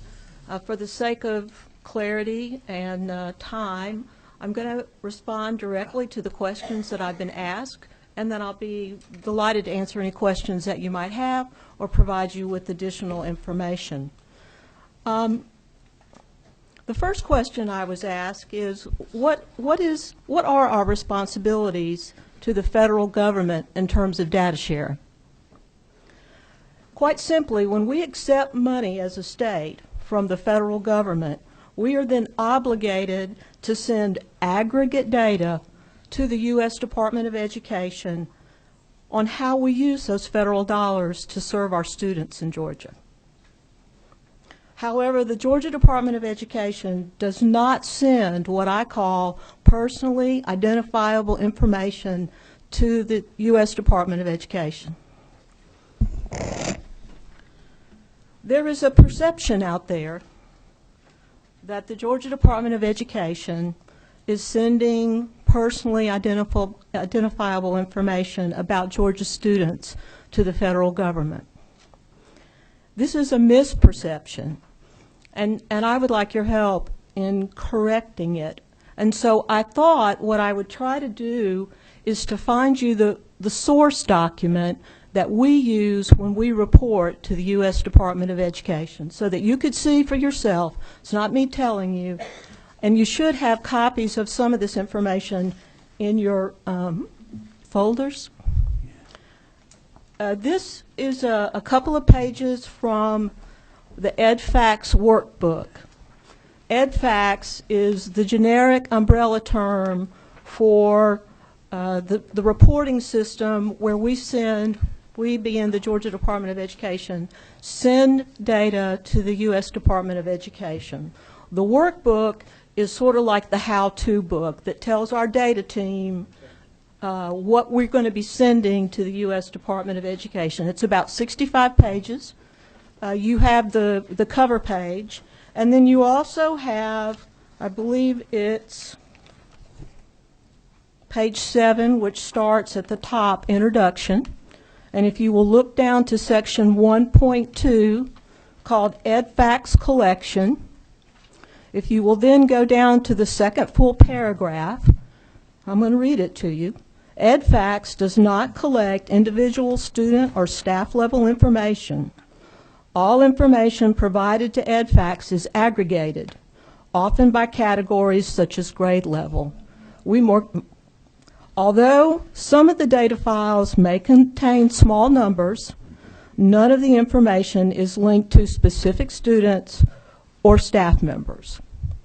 So then I wanted to drill down a little further, because what we do at the Department of Education is, you've heard Clara talk about the different federal programs we have. It used to be that the Federal Program Office at the U.S. Department of Education would reach down to our Title I folks and say, send us your Title I data. And they do the same thing for our special ed folks. And it just got to be this incredibly cumbersome and complex system. So what they did was they consolidated the data reporting into what's called the EdFacts system now. So there are a series of reports that we provide to the U.S. Department of Education during the year. I just picked one. Now these are all publicly available off the internet. I found them in 20 minutes. This is the file specifications for the free and reduced price lunch file. And I've given you the whole spec sheet. It was sort of small. And I'm not a data person, but I can read, and if you will look at the highlighted part on page 3,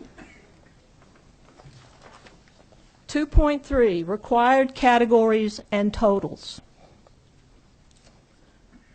The table below lists the combinations of the categories and totals that are expected to be submitted for each school that should be included in the file. So this is a school level gathering of data. School level, not district level, not state level. An X in the column indicates that the category value must be submitted when reporting that aggregation. So we are talking whether you're looking at a specific federal program or looking at aggregate numbers.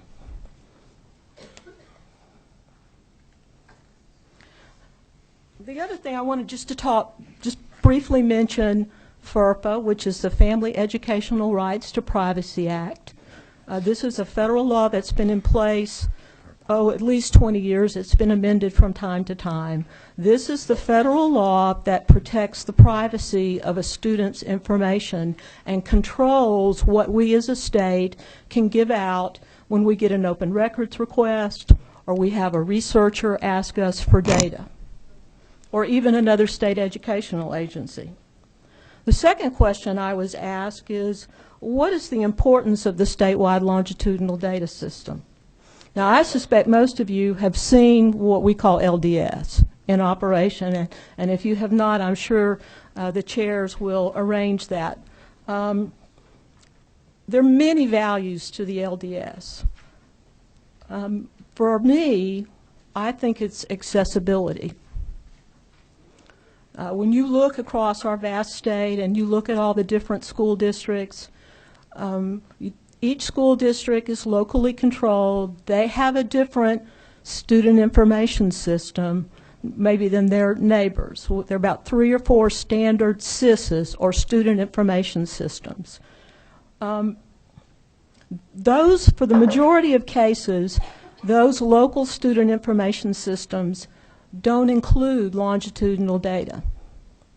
So if I'm a 5th grade teacher and I have 100 students in my 3 English arts, language arts class, they walk in my door, I have their names, but I don't have any current data on them. If I want to see how they did on their assessments last year, or the year before, or in the 3rd grade, or the 2nd grade, I have to, in most districts, I have to go down to the vault, I have to pull out the paper file. I see the superintendent here shaking his head. You know, maybe I can check out 5 or 10 at a time. I got to manually go through there, find the reading reports, enter it into my little logbook or however I'm recording it. And obviously that's very time consuming for our very, very busy education professionals. What LDS does is allow me as a teacher to tunnel into the database at the Georgia Department of Education through the local student information system and access that longitudinal data. Now, I'm making some assumptions here because the local school district has to agree to let the teacher access LDS, has to agree to let the principal or the administrators. So there's some local control here. But the value of that information at your fingertips, whether it's what their reading levels were, what their attendance was, what their grades were, all of that information is very valuable. Maybe they came from a different school district. Maybe they came, you know, from, they moved from North Georgia to South Georgia. All of that will be in the longitudinal data system. Next question was, who can access that data? So I talked a little bit about local control, but let's just assume a local school district decides the widest flexibility for accessing that data. So the parents may be able to access the data if the local school district has granted them access through the local student information system to the LDS. So that's parents, and that's just for their child. Now, they may be able to compare their child with children statewide by looking at state aggregate data, but for individually what I call personally identifiable information that allows them to say, to identify, oh, well, here's my child, but that must be Sally. You can't get that from the LDS as a parent. It is parent specific to their child or children. K-12 teachers may be able to access the data, but only for the students that they are currently teaching. They have got to have a legitimate educational interest to get access to that record. K-12 school level administrators may be able to access the data on a district-wide basis. So your director of curriculum can see how everybody's doing in the latest math assessment. K-12 administrators may be able to get it within their district. RESA staff, our regional educational service agencies, may be able to get it for all of the schools that they serve and the districts that they serve. The Department of Juvenile Justice, which is a local school district under state law, can get that data for the students that are institutionalized in our youth detention centers. DFACS caseworkers can access the system to find out about the students that are assigned to them as caseworkers. Because remember, DFACS stands as the parent for foster kids. Next question. How is Georgia using data to improve instruction? Now, there are probably a lot of people who can answer this question better than I can, but I do want to tell you a couple of things that we do through the longitudinal data system that help improve instruction. One, we have something called the Teacher Resource Link. So if it's turned on at the local level, a teacher that's teaching a certain standard can click on the Teacher Resource Link, and it will pull up digital and other resources that are available to that teacher specific to that standard. So if I'm a new teacher, I'm teaching a new class, I have a couple of clicks reliable learning resources for my students in the classroom. In September, we are getting ready to roll out a new tool through LDS. It's a statewide learning tool and an assessment system that will begin to allow a teacher to say, okay, Johnny's not doing well in math. It's this particular standard that's giving him problems. It will link the teacher to resources that are geared to that particular standard and an assessment piece so that the teacher, who used to have to do all this by hand, can say, okay, Johnny, I'm differentiating instruction now. I want you to work on this math problem, and and then take this test, read these resources, let's talk, and then she can see, or he can see at the end of the day, whether Johnny's improved by using those resources. So that's the next point in the value of LDS. We're not quite there yet, but we're working real hard to get there. So, next question. What is the real status on data sharing, both the state, what are the state and the locals doing? So, in a nutshell, local school districts send data to the Georgia Department of Education. That's their data. They can do with it at the local level everything they're permitted to do by law. They can enter into written contracts with professionals to help improve instruction, to analyze their data. They can use it internally to improve instruction. They send it to the state. We put it in the big, what I call the big, database in the sky. I consider it a trust. Their data we hold in trust. And we take our obligation very seriously at the Georgia Department of Education. When we get an open records request for data, when we have someone, a researcher, reach out to us for data, we spend a lot of time trying to figure out how can we honor the request and be transparent, and yet protect the sanctity of that data. We have what we call the Rule of 10. Any data request, if we get an open records request, for example, from the AJC, which we get often, and they want to drill down in the data and,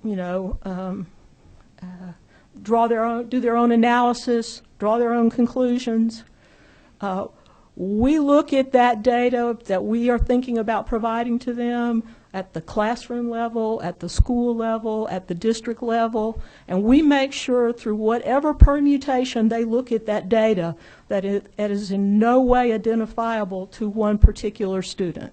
For example, if you were to have, I don't know, say you had 3 American Indian students move into a district with their family.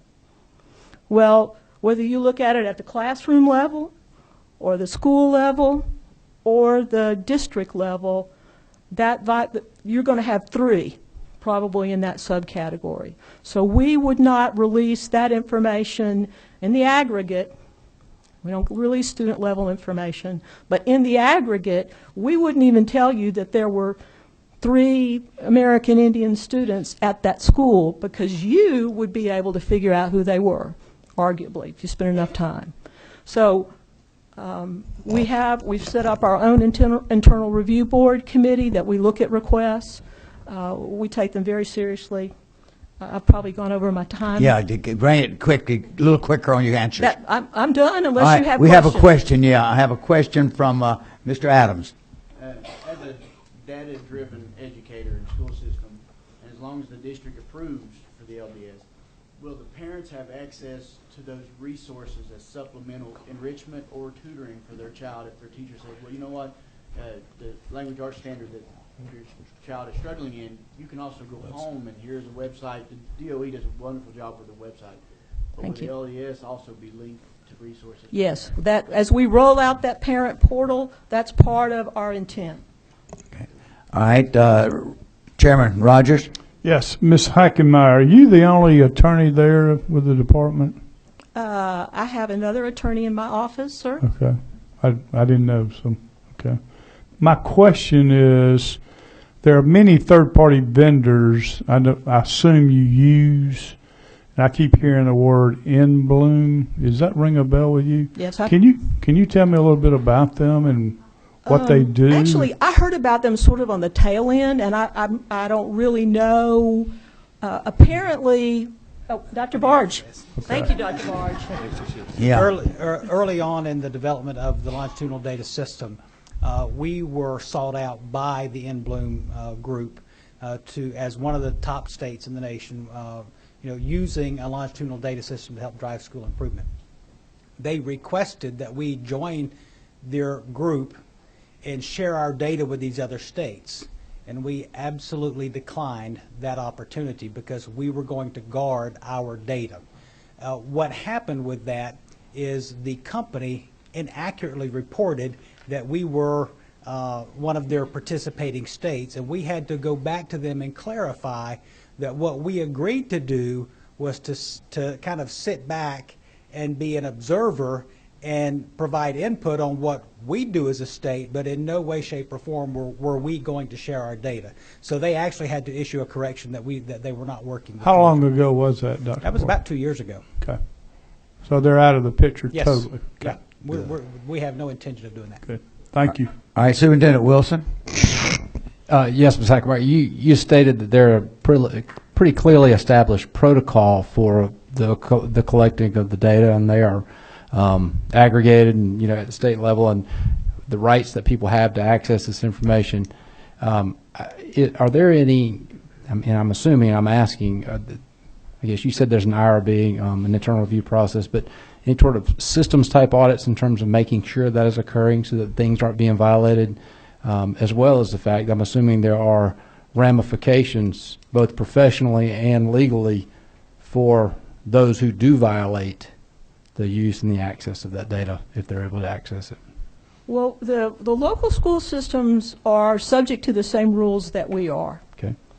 They're subject to FERPA. They're subject to Georgia's open records law.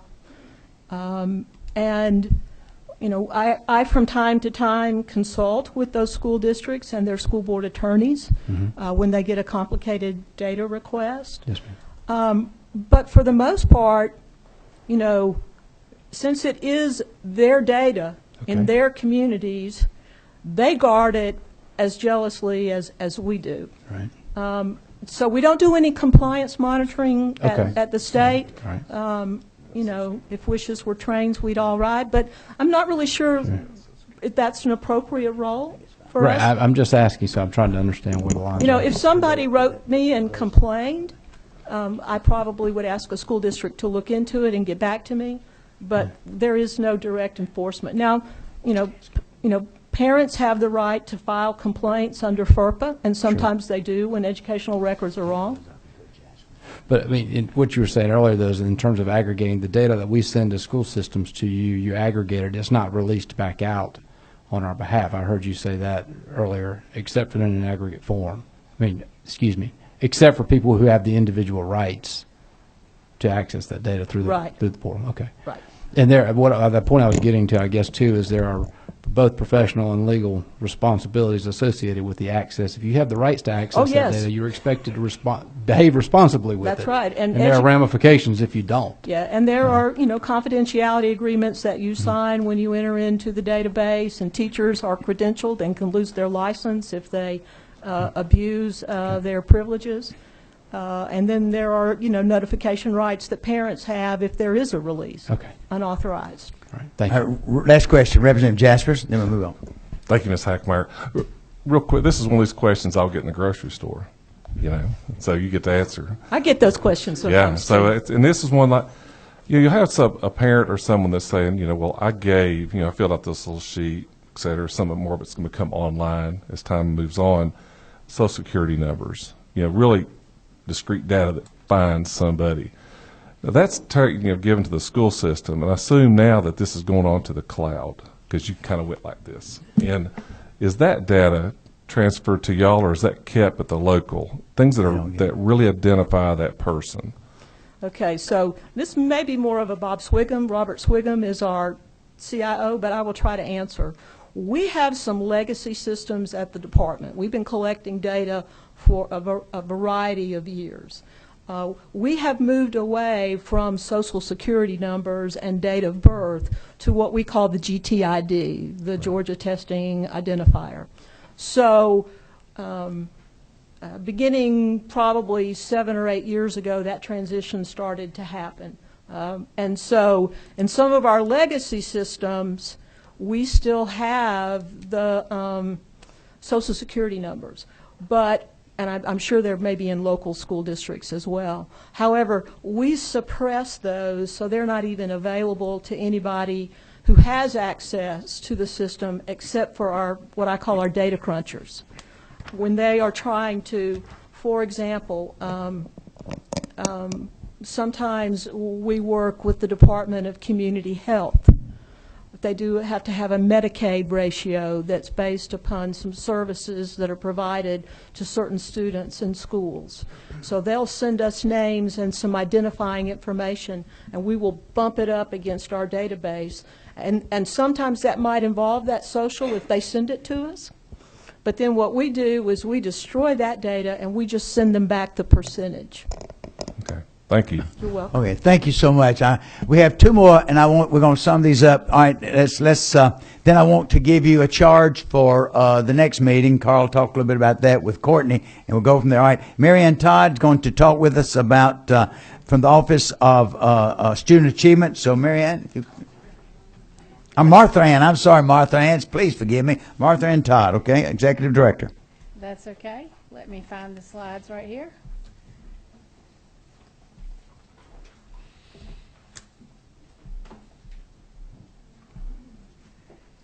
I will go quickly. I am not going to cover every point in the slides. Thank you, Chairman, and ladies and gentlemen, for having me here. I was asked to address 3 questions today, really to give you an overview of the Governor's Office of Student Achievement's role in education accountability, to talk to you about Georgia Awards, which is the P20 longitudinal data system, in comparison with the K-12 longitudinal data system Jennifer Hackmeyer just spoke about, and to also respond to the question about how Georgia uses data to improve instruction relative to GOSA's work. Our office's role in accountability is really defined in code, and those references are there for you, but in practical matter, what that means that we do is provide the report card that is published on our website at the state level, the local district level, and the school level that meets federal and state public reporting requirements. All of that data is in the aggregate, none of it identifiable. We collaborate with the Department of Education. Excuse me, I'll talk more about the report card in detail in just a few minutes. We collaborate with the Department of Education on accountability measures for IE squared systems and on the accountability that's built into the CCRPI system, the climate star ratings and the financial star ratings. We do conduct research initiatives with staff in our office and in collaboration with some of the higher ed institutions in the state on educational programs in Georgia and publish findings that inform policy, budget, and legislative efforts. And we also try to provide thorough analysis and communication about education data in the state to all stakeholders in the state, as well as we are the agency that does the academic program audits. You're probably familiar with the erasure analysis audits, and that work comes out of our agency as well. So that's the work that we do that is tied to accountability. There's a one-page overview in your folder, I believe, that gives you a listing of some of the other work in our agency. The Georgia Awards P20 longitudinal data system encompasses data from pre-kindergarten all the way through post-secondary and beyond. In comparison to the K-12 system that Jennifer Hackmeyer just spoke about briefly, and I'm sure you'll probably hear some more from Robert Swigum about that later on, our agency takes in data from other agencies as opposed to the system that is taking in data directly from the K-12 school system.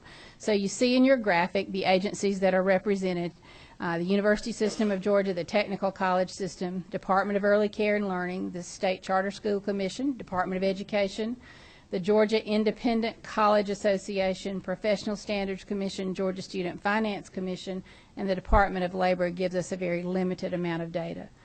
The primary purpose of this system is to provide matched data to each agency, allowing us to examine in Georgia trends in educational performance and program impact over time. So this system really allows the support of research to determine the impact across different agencies. Basically, nuts and bolts of the system, the Alliance of Education Agency Heads is the governing body. Each agency that puts data into the system has a member of the data management committee and 2 or 3 researchers that are designated researchers that are allowed access into the system. We receive individual level data from the individual agencies. We provide it with a unique identifier similar to the identification number Jennifer Hackmeyer referred to as the GTID. We have a Georgia Awards ID so that we can then also destroy that personally identifiable data like the Social Security number and provide that matched data back to the systems, to the agencies. The agency would only then have access to personally identifiable information that it already owns. So you have that information, you're going to always have that information, but you're not going to be able to get any personal identifiable information from any other agency. You will only have match information for people that you already own as part of your agency. Currently, the data is very tightly held and will continue to be so. It's available to a very limited number of people in comparison to the access to the K-12 system. Really, it's about 25 people who can access the data in this system. They are the data management committee members that are designated at each of those individual agencies that provide data in, and data stewards that are designated and charged with the responsibility to make sure the data is accurate and clean. Right now we have in the system 7 years worth of data and have just begun to process the 2014 data into the system. Really the important thing about this system is what does it enable us to do. Right now we are using it already to drive the development and inform this report card that has been published in the state for a number of years, but this information really has helped us make it more robust. We use this information to provide reporting information back to the Department of Education. The Department of Education provides to every high school a high school feedback report that gives the high school information on the performance and success, or not, but hopefully success, of the students that they send on to post-secondary institutions in the state. So that's a good example of the longitudinal use of the data. Allows the high school to directly see if their students are being prepared well and how successful they're being. Just a few. The system was actually designed based around approximately 100 research questions that this small group of agency representatives and designated researchers developed. So there are no random data elements in the system. The data elements are all particularly targeted to a specific research question on the list that we know would provide responsiveness to frequently asked questions to inform educational policy and programs and implementation in Georgia. And there are nothing that you may have heard about political affiliation, religious affiliation, none of that. We don't collect any of that kind of data. Here are some example questions from the list of the 100 that just give you an idea of the impact of the longitudinal use of the system. We will be able to answer questions. Right now we have very limited pre-K data, but they're building their data and we will be adding that. We will be able to look at the impact of pre-K on future student achievement.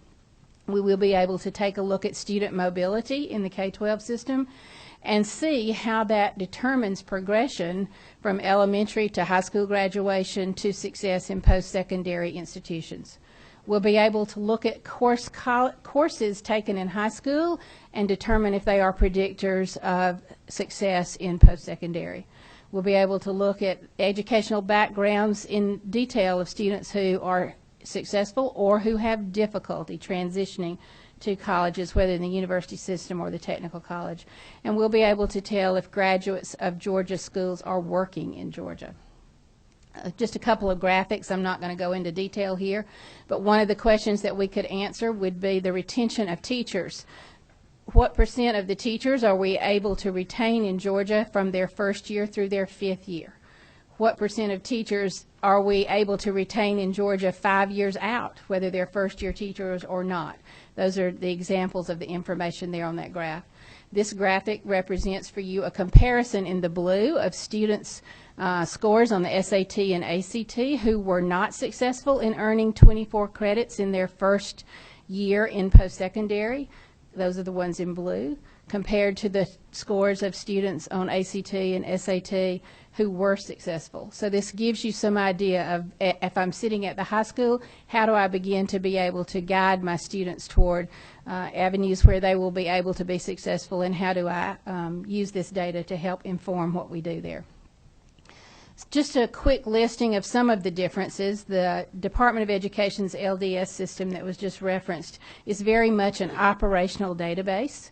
It does contain the K-12 data, and it's updated on a continual basis. If you upload your data, and I'm not going to try to talk about it because I don't know, but I do know a lot from experience using it. If you upload your data as a district every night, they will refresh it at DOE every night, but it doesn't have to be done that frequently. It supports thousands of concurrent users, if that many were to be in the system, with, of course, as Jennifer's already said, the appropriate rights and access. It's really all about the daily transactions and needs that a teacher has or a school leader has in the school system and running their school. Compare that to the longitudinal data system that I'm referencing, Georgia Awards, which is the P20 system, and again we have pre-K through post-secondary and a little bit of labor data. We update it periodically. Actually, there's some data elements that we only can upload and update annually, and others are updated quarterly. We support just a few, as I've already described to you. Concurrent agency uses very limited access. It's really for reporting, analysis, and research, and has that data only necessary to answer those specific research questions. Very secure environment, doubly encrypted. You can only access the system if you're one of those designated agency researchers or data managers, if you, of course, have the appropriate security agreements in place, but you can also only access it from IP addresses that we have designated.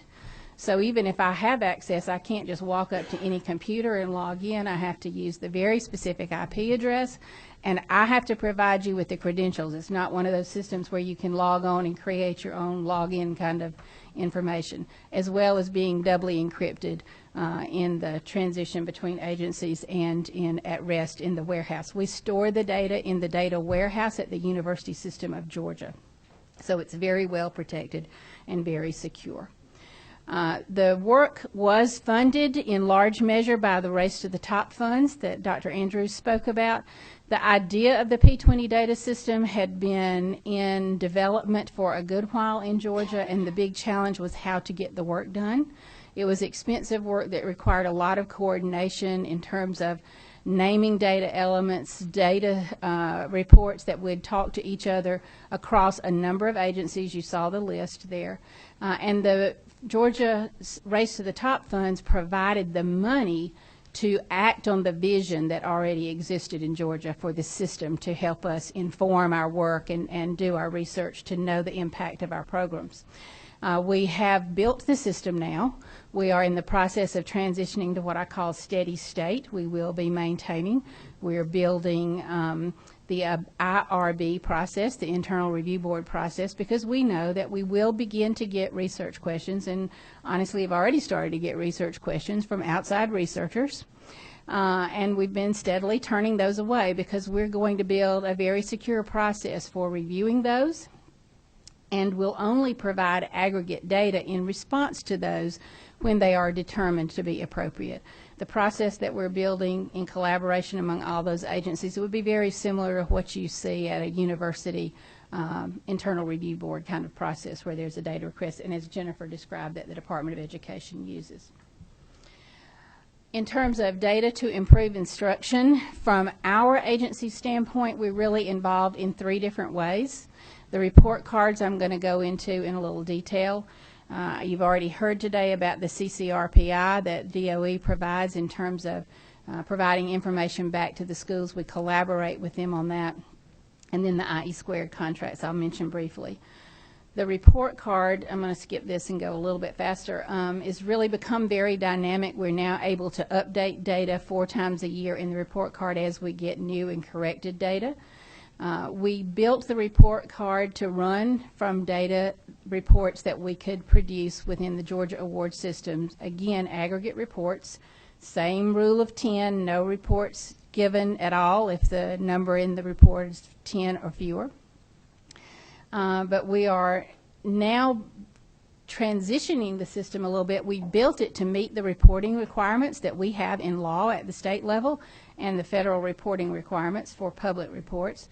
But we're transitioning some of the functionality of the system so that it's becoming more user-friendly. So as you go across this school year, you'll see the visual appearance that you'll see online is going to become more and more user-friendly. And we're doing that in response to our mission and charge to really communicate clearly accurate data to all stakeholders. So whether you're a parent or a teacher or a school leader or a legislator or someone else who's interested, it will be easy for you to find information that you are wanting to know about the state performance, the district performance, or the school. There's still, because it's a new system, some growing pains. Don't try to access it with Explorer 11. Use some other browser. It's not good on your mobile device, but this time next year it will be. And we do have a few displays that we're still cleaning up, but we'll have most of those displays fixed, if not all, by September. We've already talked about 10. These are the elements that we report on the report card. Pre-kindergarten data is there. Some accountability data from the state, K-12 system, Georgia tests, national tests, which include ACT and SAT. 2 reports that we also have links to, the NAEP reports and SREB reports, HOPE and graduation and other indicators and demographics that are of information and use to stakeholders, personnel and physical data. So K-12 has the largest number of data points there.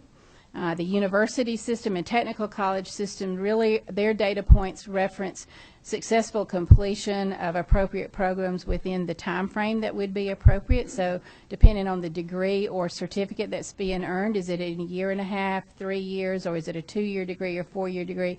What percentage of those? We have new data for them, and that is now being processed and will be loaded shortly. We also provide on this website downloadable data files, completely de-identified, but if you wanted to know something like the number of students or something about the graduation rates across the state, you would be able to go on there and download those files and look at that data. This is really about the improvements we're working on. I'll pass that along. Another piece that we work with is collaborating with DOE on CCRPI, and so I will say to you that CCRPI and the report card are 2 similar but different reports. They're different in that CCRPI reports on the FACE students. I'm sure that's already been explained to you today. we report on all students. So if a student was in your district or in your school at any point during the year and there's data for that student, it's included in the report card. We're really providing a snapshot across the P20 spectrum compared to CCRPI, which is the K-12. And really, we're more specific, more useful if you're looking for specific indicators, while the CCRPI provides an overall view of school and district performance. IE Squared, in our agency, we collaborate again with the DOE. The IE Squared districts, there are currently 3, and they're listed there for you. Contract with State Board of Education for increased flexibility in return for agreeing to increased accountability for their students. And we collaborate with the Department of Education in determining what those appropriate measures are, as well as doing the analysis and data calculations to help determine whether or not those systems met those performance targets. Okay. I'll be glad to Martha, answer any questions. Martha, I guess the main thing we're asking, there's 2 places we keep data, yours and the state, right? That's right. 2 places, that's it. That's correct. And I guess the question I'm asking, you feel it's protected and we're not sharing any data that's not necessary? Extremely secure, and we don't send any data from our agency to the federal That's what we're government, asking. So there's 2 places that state controls data? Yes, sir. And that's it? Okay, well, thank you. All right. Thank you. All right. All right, let's finish up. Let's bring Barbara. Barbara, if you'll come up, and Barbara Hampton, member of the State Board of Education. She's going to briefly summarize and tell us where the State Board is with their review of math and everything, and we'll get ready to, Carl will sum it up, and we'll get ready to take out of him. All right. Chairman Coleman, Chairman Rogers, members of the committee, my name is Barbara Hampton. My day job, I'm the CFO, Senior Vice President for Georgia Transmission Corporation. We deliver electricity from the generation down to the distribution level to 38 of the 41 EMCs in the state of Georgia. We cover about 70% of the land mass. I'm also the 6th district representative for the State Board of Education, and I think I was asked to come and speak because I am just the immediate past chair of the State Board. In the fall of 2013, the governor gave us a request. He asked us to do really 3 things. First, he asked us to look at the current college and career Georgia performance standards and compare them back to the Georgia performance standards that we had, do a thorough review, and in my words, cast our net wide and deep for comments and input on our review. And so that's what we're doing. He asked us to do 2 other things. One is review the social studies exemplary curriculum and make sure that there are foundational tenets of our government, including economics and voting and civic responsibility and those kind of things, and that is also underway. I'm not going to speak about that today in the interest of time, but that is also going on. The third thing he asked us to do is to look at that appendix in that was attached to the Common Core standards, because that was a great deal of controversy for folks. And we did that, and we looked at it, and we said, he asked us to formally reconsider it. And when we got to researching it, we never adopted it. But it was attached to some of the Common Core literature, and so we removed it. And instead, we asked the state employees to come up with things to consider when you at the local level are coming up with examples of texts to use in English and language arts. So this is the list of books that a lot of folks had problems with. We removed the appendix, and we asked the staff to come up with things to consider when you at the local level, because it's a local decision, decide what books you want to use when you're instructing on English and language arts. So those were the 3 things he asked us to do. Now back to the first one, how we're reviewing the Common Core standards against our former Georgia performance standards. We have done as we said. We're casting our net wide and deep. We've sent out several surveys, one of which we've just moved over to the University System of Georgia to review and evaluate for us. It had about a 96% participation rate from all of the systems in Georgia, not RESA's. I mean, of 180 systems, I think 172 participated, so we got good feedback. We've pushed that over to the Board of Regents for them to review and give us updates on. We're about to hold public hearings where we're getting local input from not only businesses, but also parents and concerned citizens about the Common Core standards and what issues they may have. So that's our process. We are bringing all of that back to the state board in the fall of this year, and whatever changes we make, we will follow our process of posting those, whatever changes are recommended to us. We will post that for 90 days for comments, so folks will have the opportunity to comment yet again on whatever potential changes we may make. We as a state board realize that there are some tweaks to be made to these standards. We've heard some comments on that. Do we have the math in the right place? We might want to tweak that. So we are going through our careful consideration of these standards and putting a lot of time and effort by mainly staff to get us all of these surveys out. And I will tell you, the teachers, we have surveyed them to death.